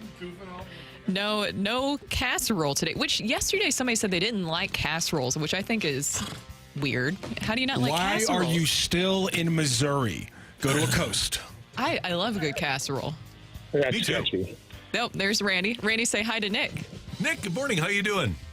I'm fantastic, Randy. How are you? I'm doing great. I'm watching myself on the YouTube. I was photobombing. I was trying to figure out what you were doing. Look at the screen. It's going to take a minute. I'm photobombing you. While we're waiting for Randy to look at this, Nick, what is your favorite casserole? In the door. Oh, there goes Dan. Favorite I casserole? like them all. I don't have a favorite. I just like them all. That's a good answer. It is. Yeah, I mean, just you put it in front of my face, I'm going to eat it. So it doesn't really matter. Oh, here comes Randy. Now you can watch yourself, Randy. Okay, good. Okay. Nick, has anybody ever told you kind of sound like Patrick Mahomes? Oh, he does. No, I have not. But I'll take it. You got a little bit. Yeah, can you throw like him? Yeah, it's QB1, so. There you go. Good. Is this Patrick Mahomes? All right. All right, you ready for question number 1, Randy? I'm ready. After drafting future Hall of Famer Doug Gilmour in the 7th round of the 82 draft, which team did the Blues trade him to prior to the 1988 season? Traded him for Mike Bullard, who hated being here. The Blues traded Gilmour to the Calgary Flames.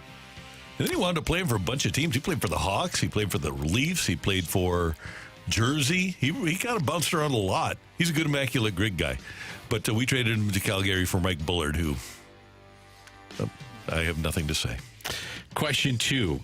One of the oddest championship MVPs in sports history is the 1981 World Series MVP, which was split between 3 players. Rocc, Pedro Guerrero, and who else? Pedro Guerrero. Rocc.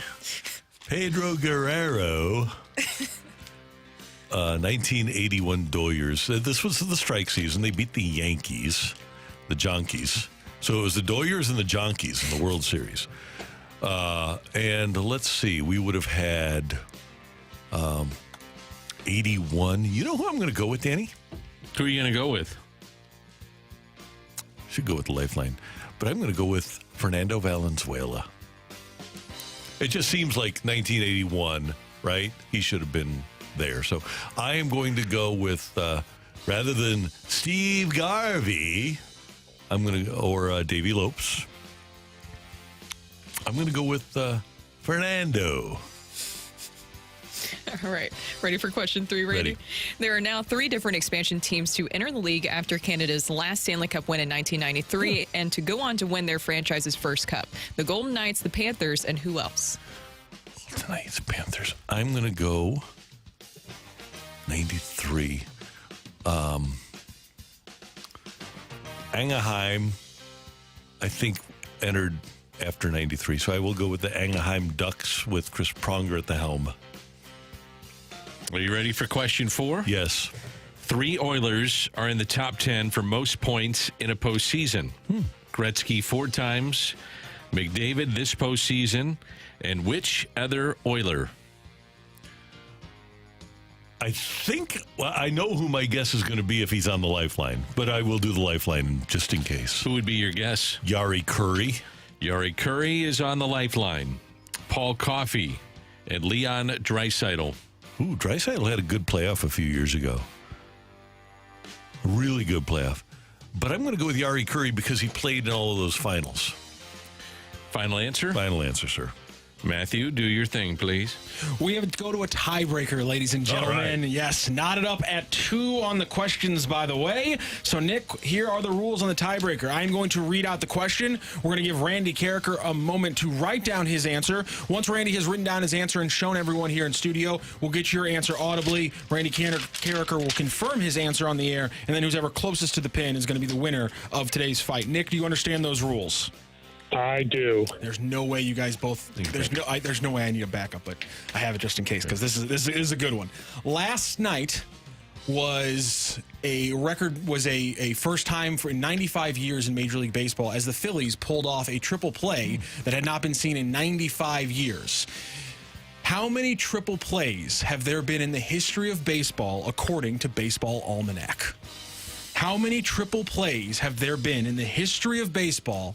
According to Baseball Almanacs. Does this include postseason triple plays? The regular season. I think it's just regular season. You're just going to count up all the regular season ones you remember, Randy? There's 130 years of baseball history that this is pulling it over all the way back until even prior to the 1900s. Yeah. I love that question, Randy. That was incredible.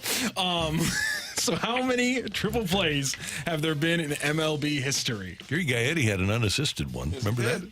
Didn't last night go 1-3-5? Yes, I had the article here, but I had to have something else open. It was, yes, the first 1-3-5 in 95 years. Yeah. All right. All right, you ready? Can we see it?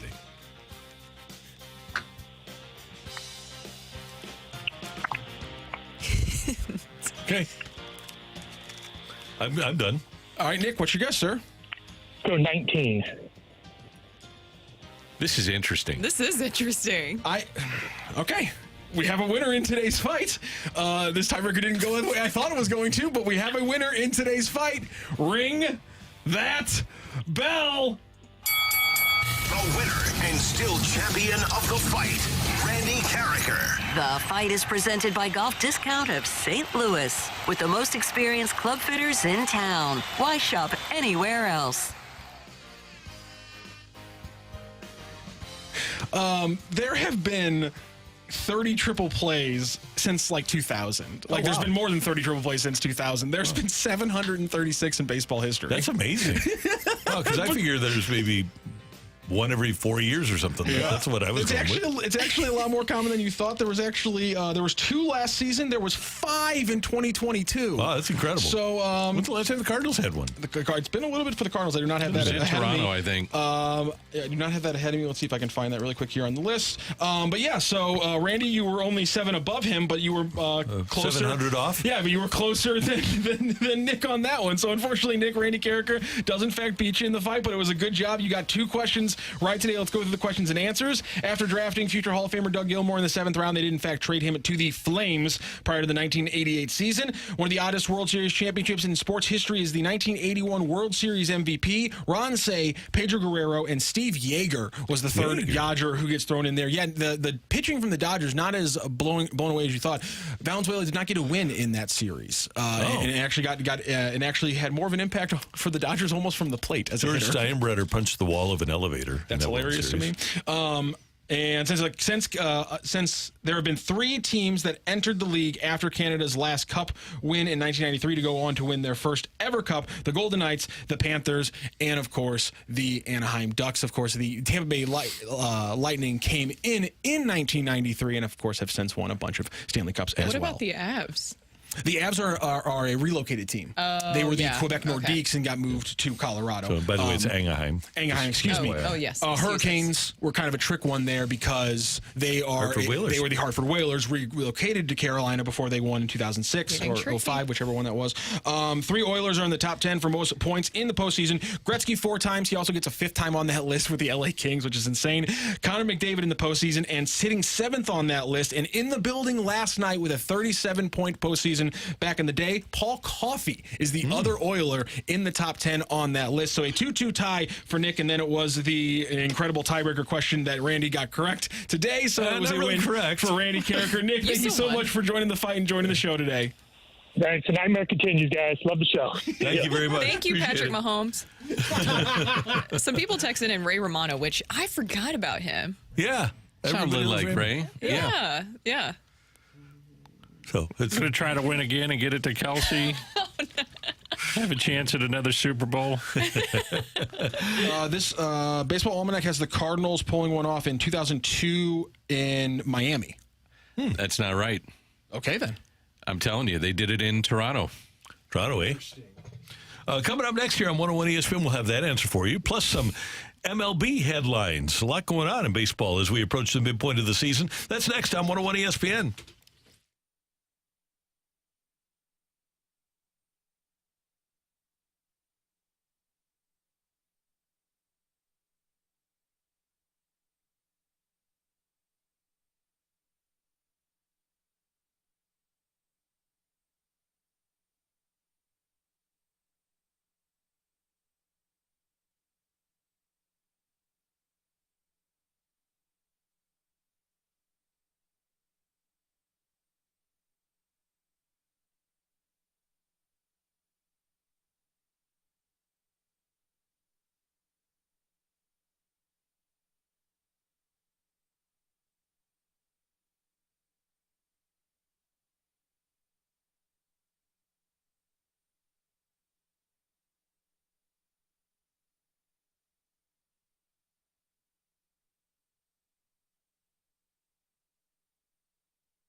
Does your home need repairs, maybe an update or a remodel, but do you not want to pile on debt? Well, check out Together Credit Union's interest-only home equity line of credit. With Together Credit Union's interest-only home equity line of credit, you can borrow up to 90% of the current equity in your home and pay interest-only monthly payments for the first 10 years. Plus, there's no annual fees or prepayment penalties. Together Credit Union's interest-only home equity line of credit offers flexible borrowing, which means you can borrow as much as or as little as you need to make your house a home. And you can pay your balance off anytime during the draw period and then borrow it again, which puts you in control of your finances. To learn more about Together Credit Union's interest-only home equity line of credit, stop by a branch or visit togethercu.org. Together Credit Union, federally insured by the NCUA.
Time for MLB Headlines. The BFIB have to pick it up in the All-Star voting. Cardinals don't have anybody except for Wilson Contreras that's in the top 5. In the National League, Bryce Harper of the Phillies leads at first base. He's going to be the All-Star first baseman. At second base, Ketel Marte of the D-backs has a slight lead over Luis Arraez of the Padres. Bryson Stott, Ozzie Albies, Bryce Turang are the other second basemen. At third base, Alec Boehm of the Phillies leads the way by a huge margin over Manny Machado. Nolan Arenado not in the top 5. At shortstop, Mookie Betts leading by 600,000 votes over Trey Turner of the Phillies. Then De La Cruz, Adames, and Orlando Arcia. No Mason Wynn. Wait a minute. What about Ryan Helsley? That's not voted on. Oh, yeah. By Just the kidding. by the public. Yeah. Outfield, Jurickson Profar of the Padres is the leading outfield vote getter. How does that happen? I don't understand it. Maybe they did a whole push for Jurickson Profar and... Yeah, I mean, he's not a bad player, don't get me wrong, but I'm just a little surprised. Me too.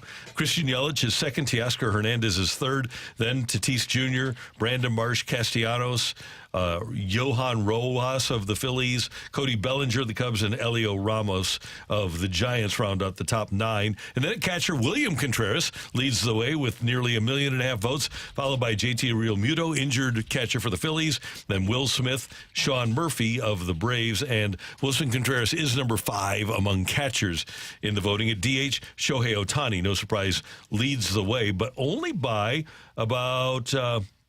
he's got a pretty substantial lead over Marcell Ozuna, about 800,000 votes. I think they got it right.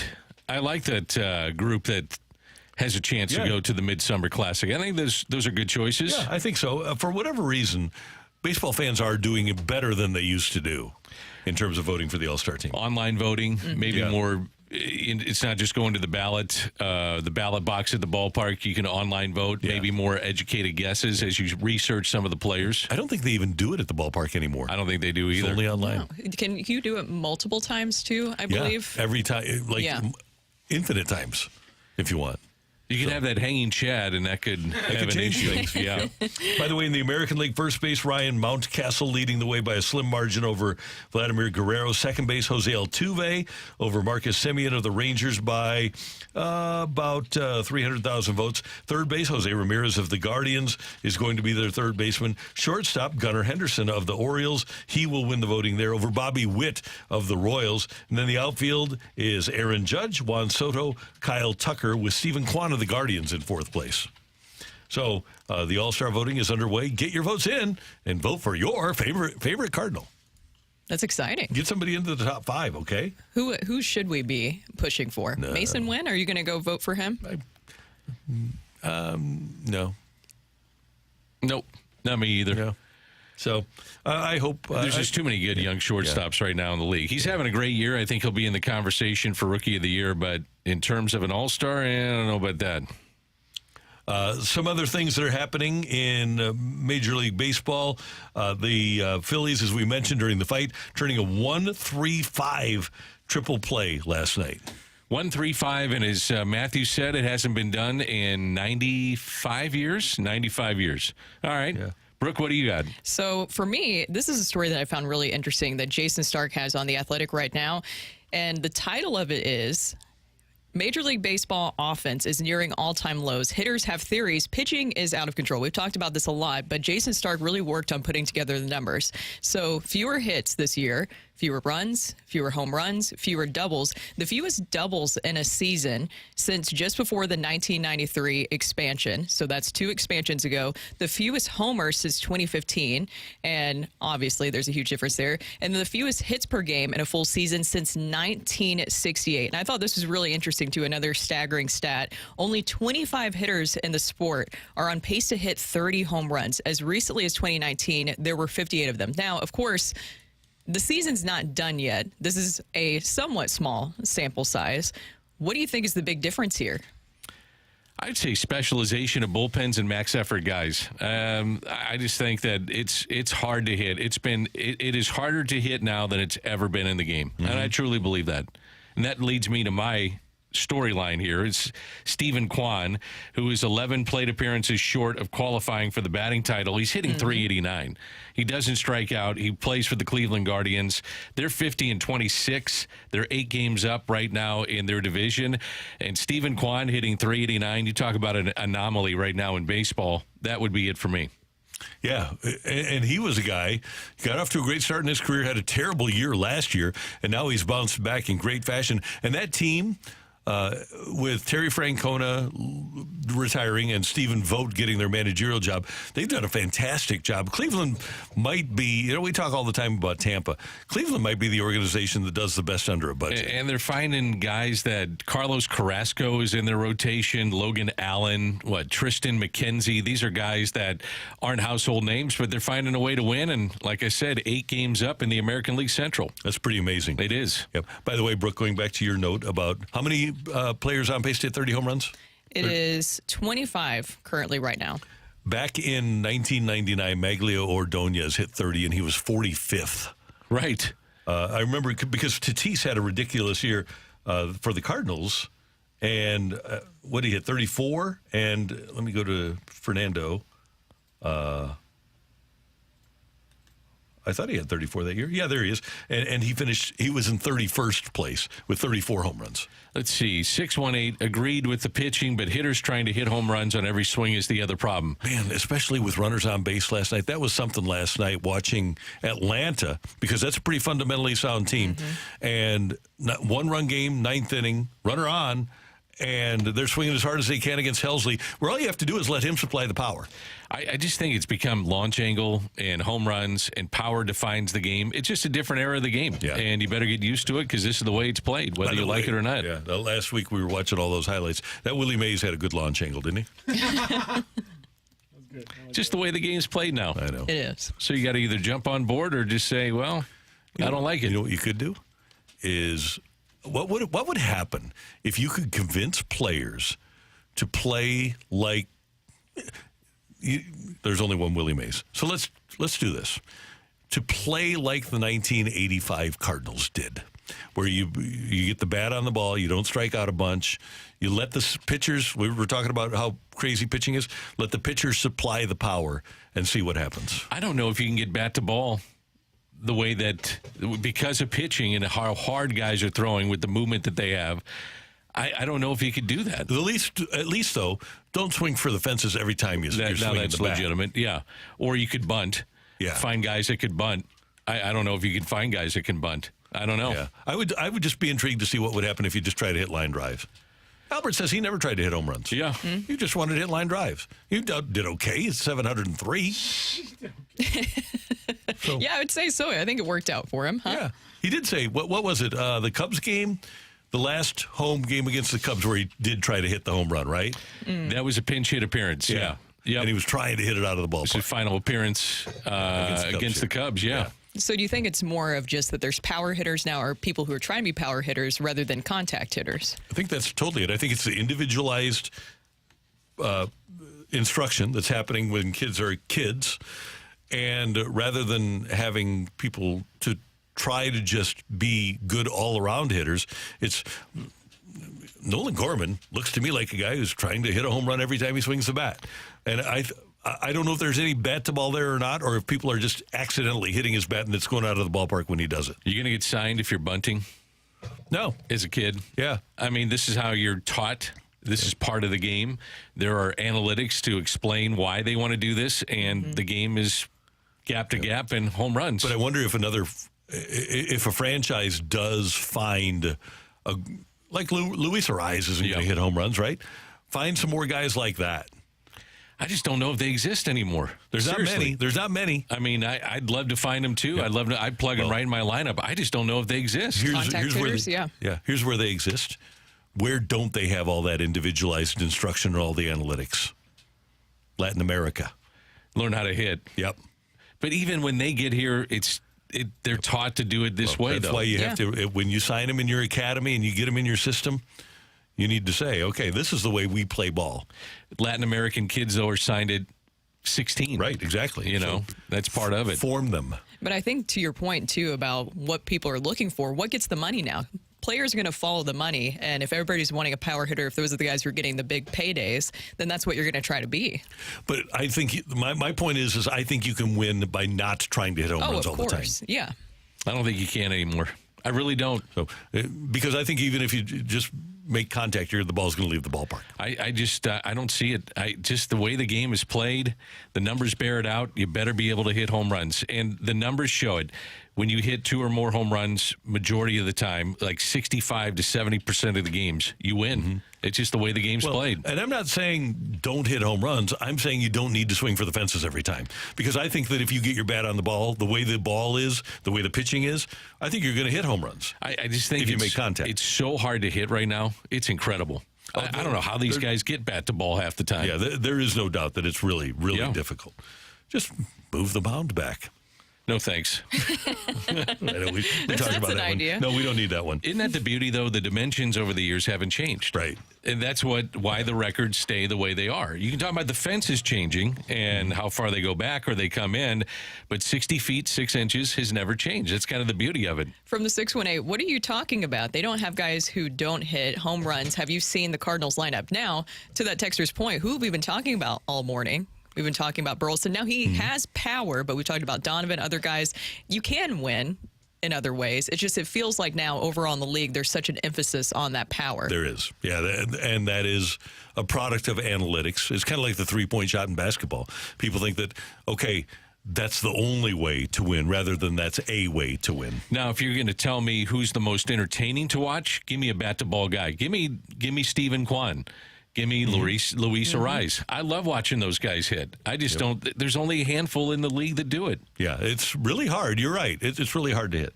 But I want more. I get it. I just want more. I do too. Coming up, the Rush Hour Reset here on 101 ESPN.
Attention business owners and CEOs and CFOs. This Thursday, you don't want to miss Business Grows Here at the Union Station Hotel in downtown St. Louis. NetSuite by Oracle is hosting this day-long event at Union Station, and they're calling it Business Grows Here because it allows you to spend the day growing your business, learning from more than a half dozen speakers, and sharing their wisdom and insights. One of those speakers will be Jamie Siminoff, the founder of Ring Video Doorbell. Every speaker that you're going to hear on Thursday will leave you with strategies and tips that you can immediately apply to your business. Take notes and change the way you look at growing your business. Apply to attend the business event of the year. It's Thursday. It's NetSuite's Business Grows Here, and it'll be a day well spent. It's free to attend if you qualify. Apply today to find out if you do qualify. Well, seats are still available. Go online to netsuite.com/Missouri. That's NetSuite, NETSUITE, netsuite.com/Missouri.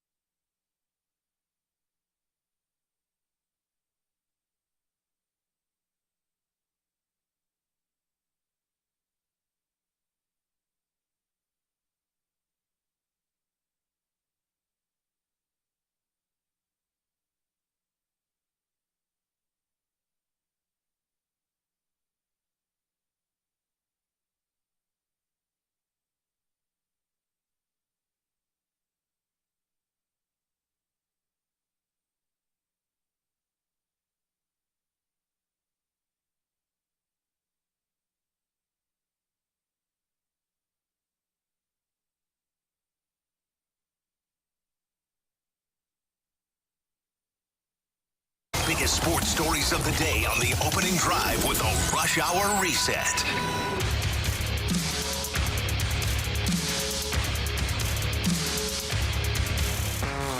Good job. Yo, get it done tomorrow. One kid from St. Louis won the championship today. Let's make it 2 tomorrow. Florida trying to end it up against the wall, which would be fitting. 3 seconds to go. The Florida Panthers have won the Stanley Cup. Hey, 2 champs from St. Louis. Are you kidding me right now? You kidding me? Chaminade, everybody there, all the teachers, classmates, you guys should all be very proud. 2 champs, baby. That's Matthew Tkachuk. You heard Sean McDonough on the call for the Stanley Cup champion Florida Panthers. Tkachuk was a key component in the Panthers winning. Obviously, Jason Tatum, also a Chaminade, winning the NBA championship with the Boston Celtics. What a night for Chaminade. What a summer for Chaminade with the 2 championships. And then you have Tony Vitello winning a championship as well with Tennessee. DeSmet grad there. So you have a lot of St. Louis stuff going on. St. Louis keeps putting out the hits, huh? Yeah, the Metro Catholic is rolling. The MCC, right? yeah. MCC is rolling. So yeah. you're Chaminade. You wake up this morning, as Brooks said, go buy some billboards. Go get them. You got Jason Tatum or Justin Tatum, and then you got Mr. Tkachuk. Mm-hmm. And if you're DeSmet, you go get a Tony Vitello billboard. Yeah, we're going to spend their money just fine. Oh, yeah, we just did. Yep, no problem there. Now, we did have some people text in earlier who said that it is in the works for possibly some billboards. I don't know if that's true or not. I don't know. I can't confirm it as of right now, but maybe somebody within Chaminade could text into us and give us some more insider info. But I think that would be a fantastic thing to do. Sometime this summer, I want to see Larry and Stanley at Chaminade. I think you'll get that. Oh, yeah. I mean, they got to set that up. Yeah, they do. I mean, how many times do you have 2 high school and it's not just the fact that they went to the same high school. We're talking about dominant players in their sport. And the faces of their sport or faces of their teams. Mm-hmm. I mean, you make case that, that Tatum is one of the guys that is talked about as much as anybody in the NBA. Definitely. And Tkachuk is as well with the Panthers, just the way he plays and aggravates everybody. Yeah, man, it's pretty cool to have both those guys come from the same high school and the way that they represented that school. And we discussed it this morning, and Unsportsmanlike was talking about it. Luckily, Michelle was able to step in and speak on behalf of St. Louis, where it's not homerism. It's not a bad thing. Maybe it is homerism. It's the right word. Okay, fine. It is homerism, but it's not. Homerism is not always necessarily a bad thing when it comes to rooting for players who came from your city. You want them to do well. You're not necessarily rooting for the team, but the success of that player who's from here. Matthew Tkachuk has really supported St. Louis and, of course, St. Louis teams. You brought up him wearing a Cardinals jersey. Everybody remembers that. And Jason Tatum he has St. Louis tattoos all over him. He comes back, does a lot of charitable efforts. So how can you not cheer for those 2 guys to be successful? I would feel bad for you if you didn't. Jason Tatum has a signature shoe, part of Nike's Air Max. Not just his regular shoes, but part of Nike's Air Max 97 line. Jason Tatum did a special shoe that is literally the entire shoe is St. Louis artwork on the outside. The tongue of the shoe has a 314 logo on it, and all this. Like literally, he worked with Nike to put out that shoe, and it's an incredible shoe. And then, like, there's the arch, there's like Emo's pictures, there's all this stuff on the shoe, like stenciled out and hand drawn. It looks like it's an incredible thing. The guy obviously cares. That's great. So where do you take the cup if you're Kachuk? You got to bring him back to St. Louis. Oh, there's no doubt that it comes back here. So it goes to Chaminade, goes to probably the ballpark. Goes to OB's. Oh, I was going to say OB Clark's. Yeah. Yes. So that makes sense. I would think that it'd probably find its way to Old Warson.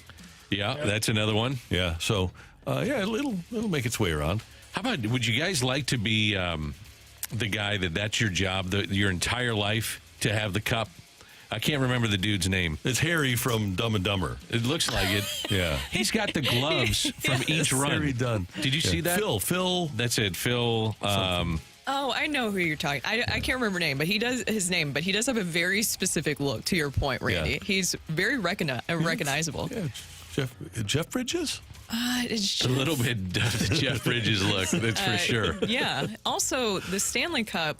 I know that you can't fully put out all the stories, but all the stories that have happened with the Stanley Cup when they, take him home, there's no telling. Oh, well, fortunately for him, he kind of guards it now. Phil does.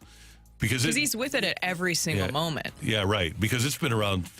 That cup. Phil Pritchard? Phil Pritchard, there you go. Yeah. That cup has had some tough nights. Oh, I would not want to know what's in that cup. Oh, no doubt. In the bowl of the cup. Yeah. Yeah. Eating cereal. There's all kinds of stuff. Ice cream, babies. Yeah. Yeah, there's been babies in the cup. Yeah. A lot of stuff. I remember Keenan, when they won in New York, took it to the post office in his convertible. He just left it there when he went to mail letters. Seriously? Sitting in the passenger seat of his car, yeah. What? But there had to be somebody watching I the don't cup. think there was, no. What? Yeah, he told us that story. Cardinals win last night. They scored 4 in the third inning, and that holds up. Atlanta scored 1 in the fifth, and then 2 in the ninth against Ryan Helsley. Cards win it by a score of 4-3 and improved to 40-37 on the season. 3 games over 500, and they're now still 5 behind Milwaukee in the division. Lance Lynn pitching into the 7th. That is a big part of yesterday. And I think that's one of the biggest stories. Of course, you have Brendan Donovan and Alec Burleson, everything that they've been able to do. But Lance Lynn being able to pitch into the 7th, he talked about in the postgame how he's been building up to that. It was his longest outing since April 16th. April 16th. I loved Ryan Fernandez coming in. They're going to have to find somebody.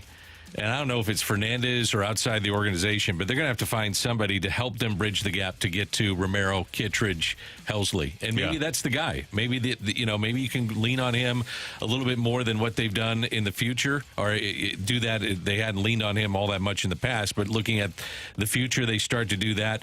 And I thought a key point in the game was that he walked a couple and Ali stuck with him. Yep. You got to find out what you have in some of these guys. Would you be comfortable to have a combo of he and Liberatore? Yes. I would too. Oh, yeah. Yeah, I think you got to have a left-handed compliment in there. He'd be my guy. Yeah. And maybe put him in some higher. I just got to see him in higher leverage situations and then to make the evaluation going into the trade deadline. And then we'll be intrigued to see what happens with Gallegos, who's apparently in a better headspace than he has been in some time. And then at some point, they'll get Riley O'Brien rolling again, and hopefully he'll strike out as many here as he did down in the minors last year. Wills Contreras returning yesterday. That was another big story there. Timetable was initially 10 to 12 weeks, and then he returned 6.5 weeks later. And somebody texted this in. I completely forgot about this with Wolverine, because I told you guys earlier that his teammates are calling him Wolverine because he has the titanium in his arm right now. But also, remember, Wolverine recovered really quickly from injuries. Right. So that's a good point. I'm shocked he's back. Me too. Yeah. I mean, more, credit to him and the medical team to get him back on the field, get him back ready. I thought his timing looked a little off at the plate, but to get him back defensively and offensively, who would have said this time last year, boy, you want him back defensively, he's going to help. Well, that's a credit to his getting better behind the plate. He's done a nice job. Yeah.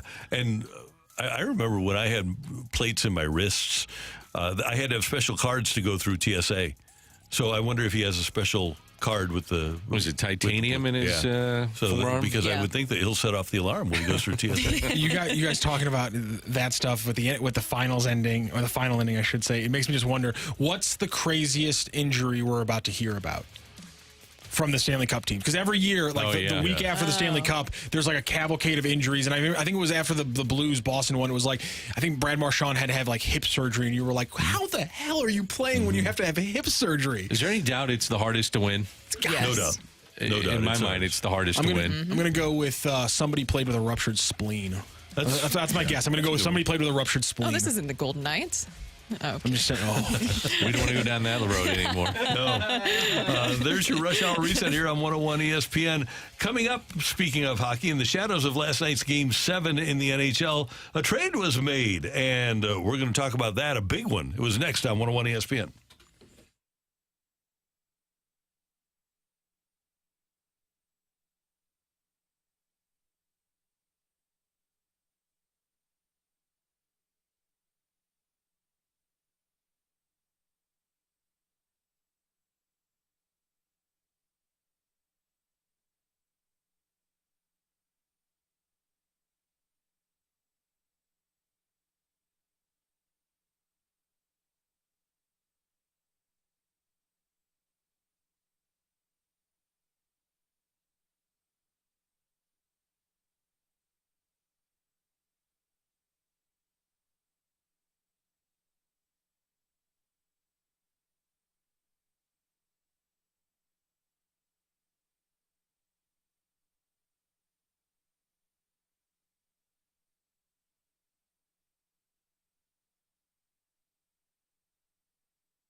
Hey, if you're looking for a great place for happy hour this afternoon, head to Fenton Bar and Grill on Taco Tuesday. They have a great happy hour special between 2 and 5, and they have these delicious mini tacos that you can get for just $6, and they are absolutely fantastic. Stop by for lunch or for the happy hour or for dinner at the Fenton Bar and Grill. If you're out and about today, maybe you're playing a little golf in the hot weather, stop by for a cold one at the Fenton Bar and Grill and say hi to Casey and Kelly and the other Kelly and Megan. The whole gang is very friendly. They'll take care of you, provide you with great food, spectacular drink. As a matter of fact, Fenton Bar and Grill now has our hard-working lager. It's a fantastic beer that you'll love and will refresh you in this cold weather or warm weather in St. Louis with a cold brewski. So you want to head over to the Fenton Bar and Grill, and when you go, you got to try the best trash wings you'll ever have, the best wings you'll ever have, the trash wings at Fenton Bar and Grill. When you stop by, tell them Randy sent you. Learn more at FentonBarandGrill.com, just 2 minutes away from Soccer Park. It's the Fenton Bar and Grill. Tell them Randy sent you.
During the day yesterday, before Game 7 of the NHL Stanley Cup Finals, Boston swung a deal. They sent their second goalie for a backup, a first-rounder, and a depth forward, Linus Ullmark, going to Ottawa.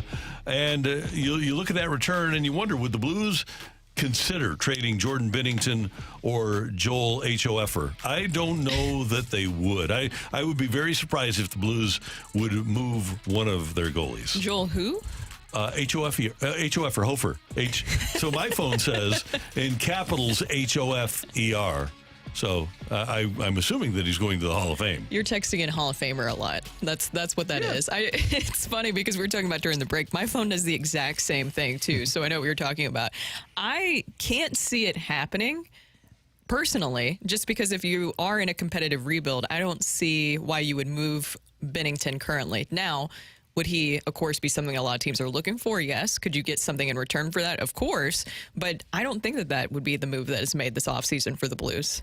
If you're going to have a chance to win, yeah, he's got, in my mind, he's got to stick around. Now, the thing that'll be interesting, he's got 3 years on his deal left, so there's going to have to be Army and Alex Steen coming together to figure out the future of this. But I can't see him leaving not one chance. He might be their most important player, yes, and they know it. And it's not like the Blues have a guy like Swayman, who with Boston had a great year. They look at him as a front of the rotation guy, a top flight 1A goalie. So it's a little bit different for Boston. They had to actually debate who was going to start for them, even in the playoffs.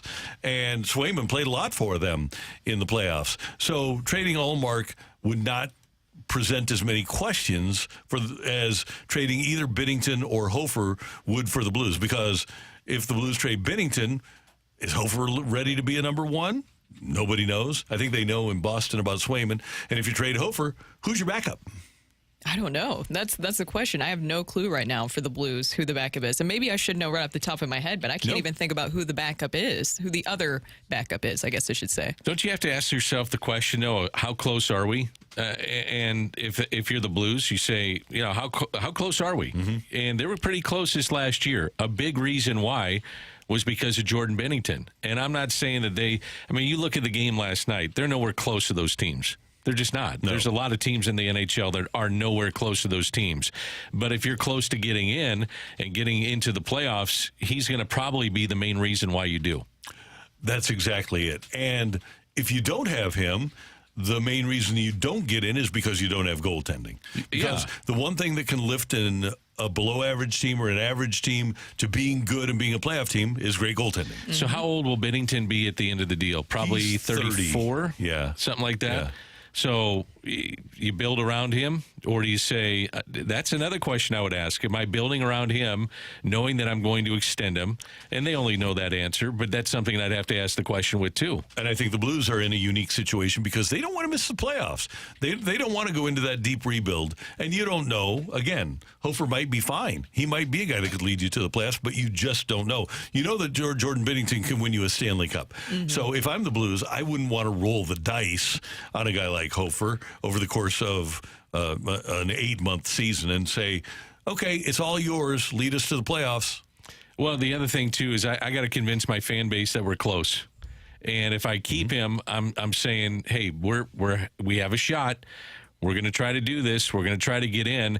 The experience of getting in for the young players, I think that's another thing that's crucial for this team, too. And he gives you that best shot to get in.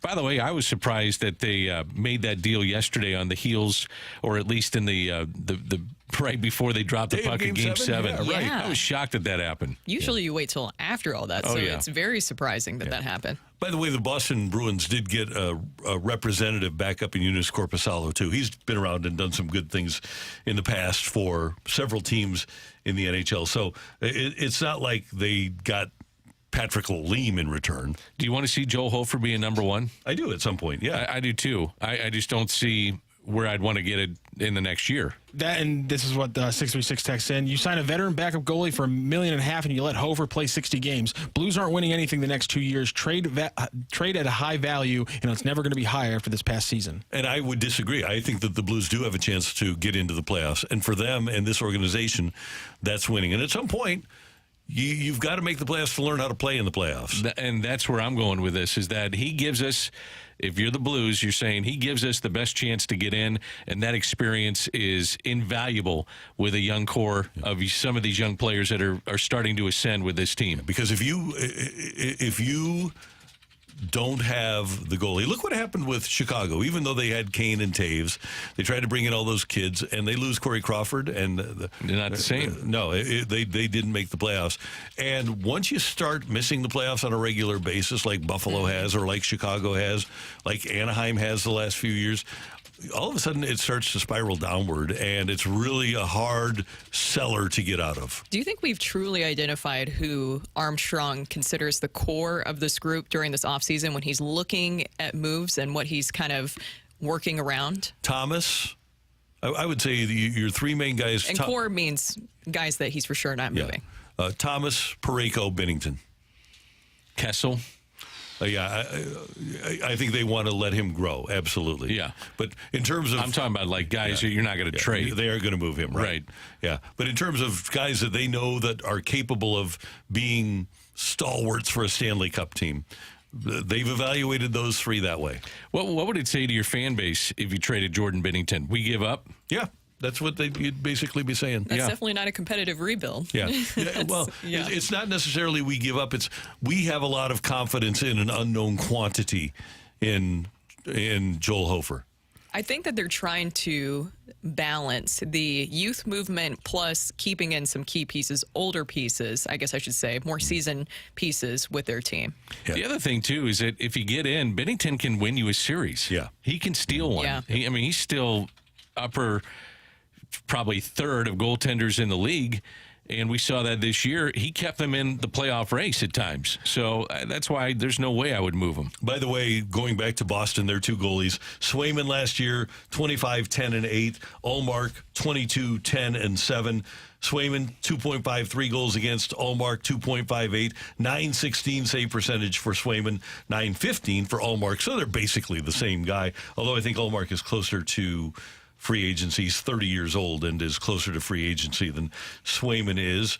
Ullmark is 30 and Swayman is 25. So there you trade the older guy who of the two that are basically the same goalie. I still think that what we talked about earlier, the biggest thing is what Doug Armstrong will be able to do defensively, because we saw at times, Jordan Binnington and Joel Hofer, great goalie tandem last season, but there was at times where Jordan Binnington had to be like Superman basically to help them out. So they have to figure out things defensively and rework that. So I'm just really curious to see what exactly they do there. And another center. What are you going to do in that situation? With Pavel Buchnevich, of course, you see his name floating around with free agency rumors. Are they going to move him? Are they not?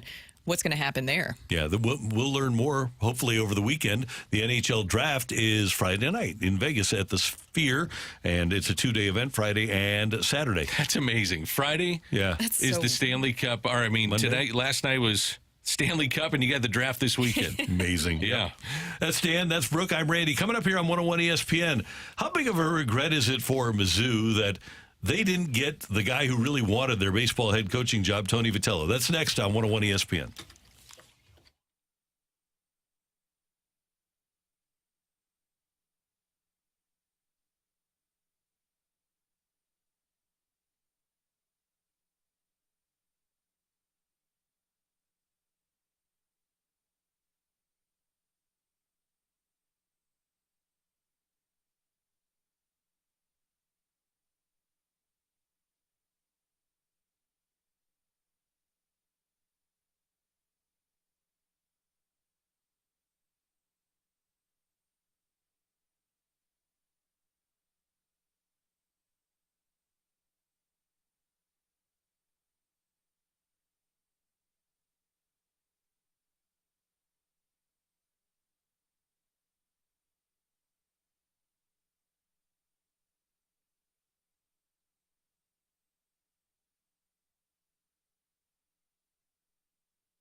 Change up your daily fantasy way you play with the Pick'em product right now from our friends at Underdog Fantasy Pick'em Champions. It's super easy to play. You just pick 2 to 5 players from at least 2 different teams. Select higher or lower on the players' stat projections. Once your entry is ready, you're just going to pick your entry fee. You're going to be entering a game alongside other underdogs.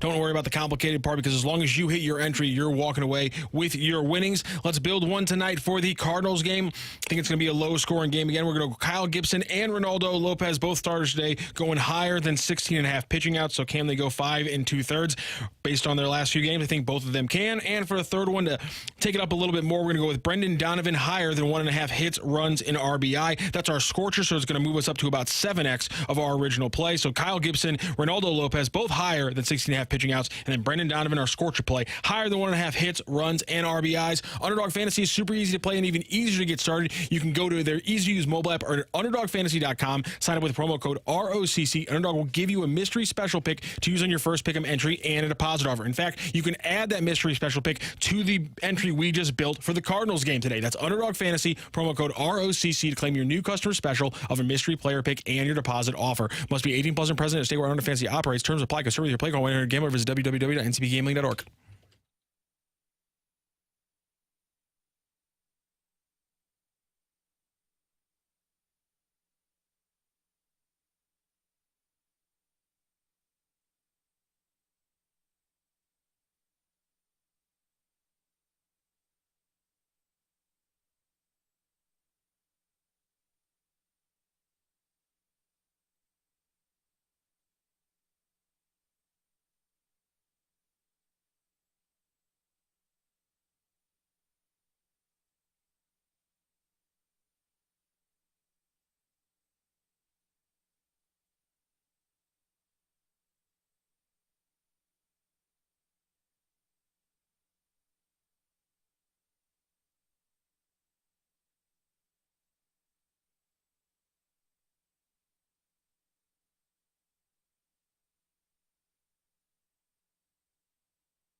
This is Rocc with your Sports Center update driven by Johnny Londoff Chevrolet and Johnny Londoff Autoplex. The Cardinals last night with a win over the Braves to start their 3-game series of 4-3. They will continue tonight. 6:45 first pitch. Ronaldo Lopez faces off against Kyle Gibson in a battle of the two righties. Gibson on the season 5-2 with a 3.44 ERA. Last night in Stanley Cup Final Game 7, the Panthers outlast the Oilers 2-1 to take home the franchise's first Stanley Cup. Connor McDavid takes 16 of the 17 first place votes in the Conn Smythe Trophy voting as he walks away as the 7th player from a losing team to ever win the trophy and the 2nd ever skater from a losing team to win it. That is your Sports Center update driven by Johnny Londoff Chevrolet and Johnny Londoff Autoplex. See them at londoff.com. Chevy, together we drive.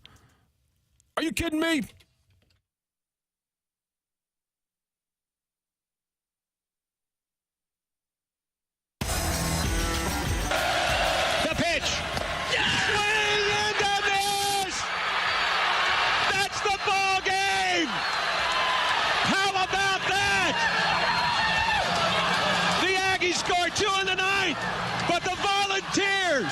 Tennessee, the climb is complete. They have reached the summit. The Volunteers are the very best in college baseball. Tennessee wins the championship under Smet grad and former Mizzou assistant Tony Vitello. In 2016, when Mizzou parted ways with Tim Jamison as their head coach, Mack Rhodes interviewed Tony Vitello, who, according to Dave Matter, who at the time wrote for STLtoday.com, Vitello thought that there was no way he was going to get the job, that Mizzou had already decided on new baseball coach. That wound up being Steve Beeser, and he was let go last year. While he's doing great, Vitello, who at one point was the Tigers pitching coach and their recruiting coordinator, he's gone on now to win a national championship. He's been the number 1 seed a couple of times at Tennessee and has built a powerhouse. And you look back at 2016, and there was a lot going on at that point. The Tigers were not doing well under Kim Anderson, who had been another Mizzou-made person, and the basketball program wasn't going. And Mac Rhodes wanted to get a guy with head coaching experience, so he went with Beazer from SEMO rather than Tony Vitello. As it turns out, that was a massive mistake on the part of Missouri. Yeah, this is a pretty easy segment because, Mizzou made a huge mistake there by not hiring him. Look at everything that he's done with Tennessee. So Tennessee baseball went 13 years without even making the NCAA tournament. Then they hired Vitello, right? Tony Vitello. Since then, 5 straight NCAA tournaments, $100 million in stadium upgrades, and 3 College World Series berths in 4 years. And of course, you win that national title. The $100 million is what stands out to me, and there needs to be a dedication by the university to a particular sport. I don't know the numbers for the baseball program at Mizzou, but I can't imagine it's at $100 million for upgrades in their program. No. I mean, $100 million is... That would be a lot for the football program. Exactly. They're doing more, but they aren't. I can't imagine this baseball program is going to get $100 million. And, oh, by the way, one of the things that Tony Vitello would have brought to the table is Max Scherzer money, because Max was ready to invest heavily in the Mizzou baseball program if his buddy Tony Vitello was the head coach. So they missed out on that, too. That is a huge miss. I'm just very surprised in that situation about why they decided to pass on him. I'm sure we wouldn't fully know the story, but... It was apparently because he had not been a head coach before, and they wanted somebody with head coaching experience, and they were worried about the whole Kim Anderson true Tiger situation where they brought a guy back and he was a miserable failure. Rather than, and Mac Rhodes, who's done a magnificent job at Baylor, did not do a good job at Mizzou. Rather than looking at the situation as an individual situation, he looked at it as kind of a portfolio. Okay, I don't want 2 Mizzou grads failing for me, rather than looking at the qualities that Tony Vitello had. I guess you have to look at it, too, is in that time, was anybody really wanting Vitello? I mean, you know what I mean? Mm-hmm. There was, like you said, there was more pressing issues probably at the front of what they needed to deal with than dealing with baseball. And I did a bunch of their baseball games. Facility's okay. It's gotten some upgrades since then, but the $100 million is what stands out to me, is that if you have that kind of investment in your program, you have a chance to win. That goes down to recruiting, goes down to facilities, goes down to improving for the individual player, pitching labs, things of that nature. And those players will say, this is probably my best chance to win, to go to a place that offers all that. And I do understand, too, with the other point of that you want that experience, because that's what you see in college baseball, that the coaches are more well-known than, of course, a lot of their players. You know Dave Van Horn with the Diamond Hogs, what he's done with Arkansas baseball, a lot of Major League Baseball players coming out of that program. You have Tim Corbin with Vandy baseball. We know Vandy boys are everywhere in Major League Baseball right now. So you look at that and you say, okay, well, those are guys who have stayed in the game for a long time. It's hard to kind of usher in that new wave of coaches. And maybe it's the best thing for him. You know, he went to a different place, and maybe it was a good thing that he got out of Columbia, and this wound up being right place to work, right time for him. I think LSU, and I also think there was another school that had interest in Vitello, and it just didn't work out for Mizzou. So didn't work out for him there, but it worked out for him at Tennessee. And, of course, last year LSU went and took the Twins pitching coach. The money in coaching baseball in the SEC, where it just means more, is tremendous. And it should tell you about the analytics, too. I mean, baseball in college is in many ways controlled by the analytics. And so when you have these major league teams that are looking at the investment that colleges are making with analytics, they want that in their organization. Do you think, we talk a lot about now with Major League Baseball getting coaches into the league because they really don't make that much money. When I think that a lot of people think that they do, and I know that managers may be a little bit different, but when it comes to those other roles, the pay is really not there. And that's not just a one-team thing, that's across the league. If you are a coach and you're picking between college baseball, so maybe specifically SEC, and Major League Baseball, which one would you be choosing? Still the allure, if you're asking me personally, I think there's still the allure of being in a Major League uniform. But there's also the allure of what's going to fill up my bank account, too. And do I want to go from February all the way through potentially the end of October and not make a ton of money, as opposed to being in a situation where you have more control, more ability to probably do what you want, implement things that you want. So, but still, there's the allure of putting on a major league uniform. I think that's got to be there for a lot of these coaches. And that's a big thing. Whitey would always bring up guys and get them in uniform, because the pension, if you can stick around for 5, 6, 7, 8, 9, 10 years, especially, if you can be a coach for 10 years in Major League Baseball, you're set for life. 10 years in Major League Baseball, you're fully vested. Yeah. That's why in uniform, right? Yeah. When John Mabry came back for a third time and they got him to 10 years, that was really a big deal. I mean, guys were fired up for him to be fully vested, play 10 years in Major League Baseball. That's kind of the magic number. Meanwhile, you look at the SEC this year in the NCAA tournament. You had Tennessee, Alabama, Arkansas, Mississippi State, LSU, Texas A&M, Florida, Georgia. Let's see. You also had 12 total teams. Kentucky was also in it. Plus you had Oklahoma, who's on their way next year. So good luck is what you're saying if you're Mizzou. If you're Mizzou, you might as well just stick with football and see if you can win there. Might as well stick with football. Just stick to football. Yeah. We're a football school now. Well, I mean, if you could, it's just when we were talking about with Tony Vitello, that was a huge miss by Mizzou. But when we talked about that $100 million that was brought in, it took some winning from Vitello as well to get to that point. So maybe there's still hope for Mizzou. Look at everything that they've done with Eli Drinkwitz. Was anyone expecting this much money coming in? No. Good point. But Tennessee just they have Peyton Yuri Manning. Collins $200,000. Yeah, they got some backers, is what you're saying. They've got some money there, the FedEx money, I guess, and Peyton Manning. Yeah, Peyton Manning helps. He was there at the game last night. He was. Mm-hmm. So next to Morgan Wallen. Yeah. Right. You had Morgan to Wallen. hide the chairs. Gianno learned about those backers. Oh, yeah. Yeah, they've got a lot of money and a lot of power. Coming up, we're going to head down the stretch with a little edition of Rock and Roll here on 101 ESPN.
Mentality makes it easy for you to get your energy level back. If you're a guy and you're beyond the age of 30, you're probably dealing with a level of energy that you don't really like, that you had when you were in your 20s that you don't have now. At Mentality, they can restore that energy with an FDA-approved testosterone supplemental treatment, and it's easy to do.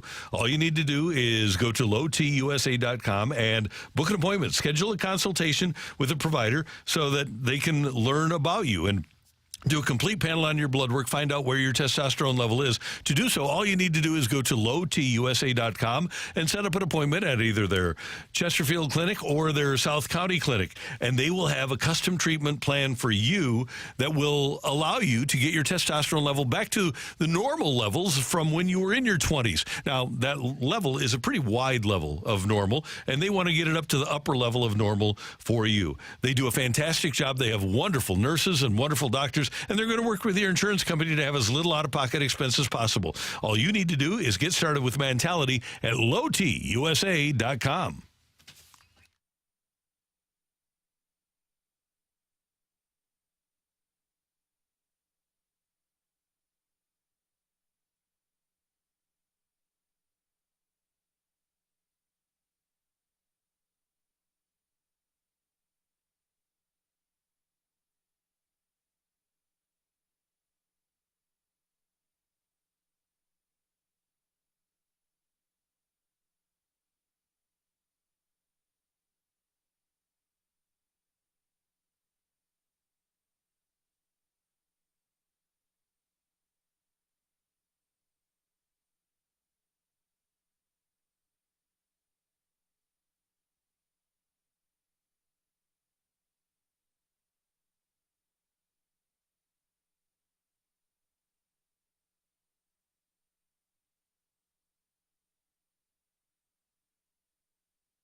Rock and roll, and we're going to start with tickets to see the Rolling Stones live and in concert. The opening drive has your shot to score tickets to see the Rolling Stones, who are 100 years old. I was about to Google the median age of the Rolling Stones. Yeah, probably 110. No. The legendary Stones are bringing their last North American show of their 24 Hackney Diamonds tour to the Thunder Ridge Nature Arena in Ridgedale, Missouri on July 21st. The Rolling Stones are coming to Missouri. Their 24 Hackney Diamonds tour comes to the Thunder Ridge Nature Arena in Ridgedale, Missouri on July 21st. And we have your opportunity to win free tickets to the Rolling Stones right now. Now, you can find all the ticket info and a bonus chance to register to win tickets to the Rolling Stones at 101ESPN.com or on the 101 mobile app. Or you can text in and answer this question that Matthew will have for you at 314-399-9646. 314-399. Yo-ho! What? No text or number on this one, Randy. We're going to go, because we're pulling this from the tiebreaker from the fight, so we're going to go closest to the pin. Here's the rules. If you guess multiple times, you're immediately out. Oh. You get one guess. Okay. Whoever's closest to the pin wins the Rolling Stones tickets. And so we're going to edit the tiebreaker question a little bit because everyone was a little bit off of the tiebreaker. You guys found out there were 736 triple plays in Major League Baseball history. So I'm going to edit it down this little bit. You know now there's more than you expect. So the question becomes, since the year 2000, how many triple plays have there been in Major League Baseball? Okay. Since the year 2000, How many triple plays have there been in Major League Baseball? Closest to the pin is winning those Rolling Stones tickets. Fabulous. Average age of the Stones is 69. Really? Who's That the actually young one? seems young. So they got Who's the Ronnie young Wood, one? Charlie Watts, Keith Richards, and Mick Jagger. Jagger is 80 years old, is And he so not? is Keith Richards, right? Gotta be. And Are we Charlie including Watts and drummer? those who may have passed away? Or I don't not know. may have, they did Thanks, pass away. Dad says Mick Jagger's having a great grandchild. Impressive. Didn't he have a child recently? Or am I getting him mixed up? Oh, no, with he's right. somebody else? He has a great grandchild who's the same age as one of his own children because he just had a new kid. Oh. And so that's sweet. That's screwy. Yeah, sure. Brooke's kind of grossed out by this. Yeah, you should be. Oh, no. Oh, yeah, That's, by the way.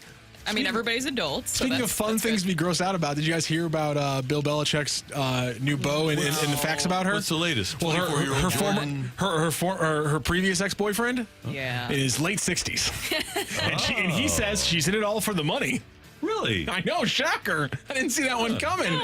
You say, wait, that she's in it all for the money? That's what the ex-boyfriend who's in his late 60s said about her, is that she's in the relationship for the money. Oh, no way. No. But I thought that he also said that she was wise beyond her years. Well, yeah, I mean, he's trying to save face on the end of this story as well.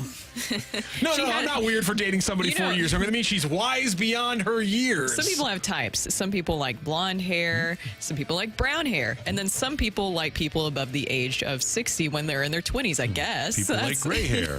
Or, Leonardo DiCaprio likes people under 25. Oh, man. I'm just saying it's a weird move, and the fact that came out kind of made me chuckle. We'll stay in the realm of the NFL because the NFL won again, ladies and gentlemen. Last night in Charlotte, the city council voted Monday night to approve a joint $800 million stadium renovation plan with the Panthers that ties the NFL team to the city for the next 20 years. Under the policy document, the city will pay $650 million towards the renovation of Bank of America Stadium in return for Panthers owner David Tepper keeping the team in Charlotte through 2045. Part of me wants to say, good for Charlotte for getting it tied directly, but also, it's dirty that it's this out in the open, that it's pay for my stadium and I won't move your team. I respect them, but this is dirty. And this is a loss for cities, again, to the NFL. This is an L. Oh, yeah, for communities. No doubt. Yeah, $800 million. That's a lot of money. And that adds up after a while. It really does. Well, it's the NFL. Are you surprised, Rockio? No, not at all. Because after everything that happened here in St. Louis, as we all know, with everything that happened, that was the standard that was set, that if you push back, then we're going to move out of your city. So that's the threat that every single team does now. And it's so highly favored in the owners where it works out. Now, I do understand that there has to be some give and take when it comes to stadium renovations in the city, but the NFL is asking a lot out of these cities. I mean, every single stadium I've seen, it's costing over $1 billion for renovations. And these costs will run over for Bank of America Stadium. There's no doubt about it. So $800 million, and you get to keep your team. Yep, that's the price tag now. Yeah. It sounds like extortion. And you get to keep David Tepper. Oh, God, now that's...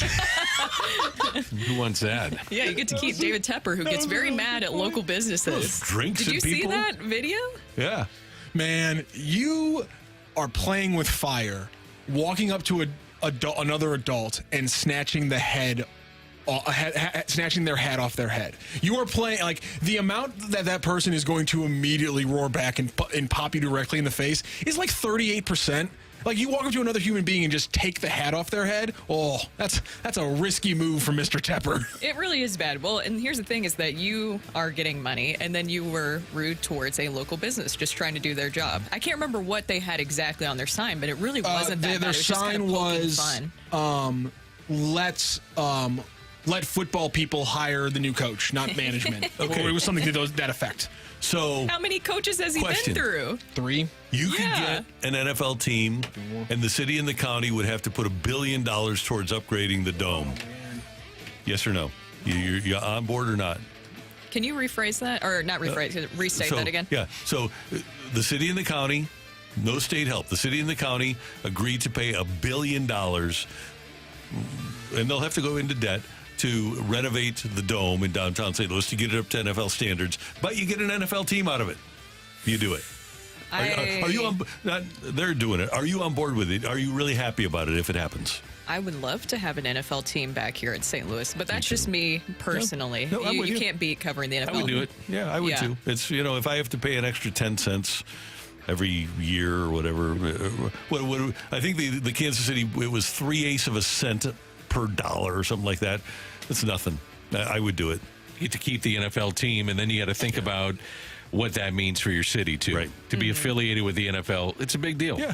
Yeah. So I don't mind. It's if they don't. If at some point they can't do some road work somewhere, that frustrates me too.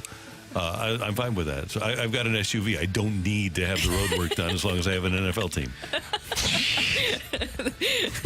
Forget about the potholes. Which would you rather have, a sedan that you can drive or an NFL team? You pick one, and that's all you get. NFL team.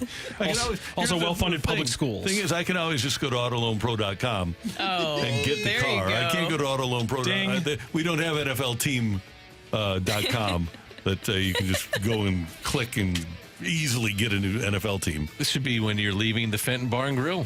Yes, sir. Cha-ching. By the way, I don't know if you guys you guys missed it, but we all got together as people who are on podcasts or radio shows that are podcasts. We all got together. We did the Bell Book and the Candle, and we excommunicated JJ Redick from podcasting yesterday because he became a head coach. So sorry, JJ, but have fun coaching the most legendary team in one of your sports. Yeah. He killed his press conference. It was legitimately incredible. Is he going to be able to get players that can't play defense to play defense? Did he say that was possible? No, because he sometimes just don't have the athletes. Oh, okay. Well, good luck to him. He needs it. I liked everything he said. The fact that he took a shot on the out, going out of no, I like doing my podcast because it was real, and we weren't doing the hot take stuff that everyone else gets into. And I was like, nice little shot there on the way out. I appreciated that one, JJ. They will not continue the podcast, by the way, because we don't get to have nice things. That's lame. They should just do it. Anyways. Yeah. Can you imagine just LeBron is JJ, that was a great out of bounds play. Let's go over it. It was a fantastic call there. Gottlieb is still doing his show, and he's the head coach of Wisconsin Green Bay. Yeah. Well, yeah, I know. John Schertz said he join us every morning, right? Schertz, he said, I can come on with you guys every morning. Gottlieb's doing a whole show. Yep. Why not? We'll do it. Schertz is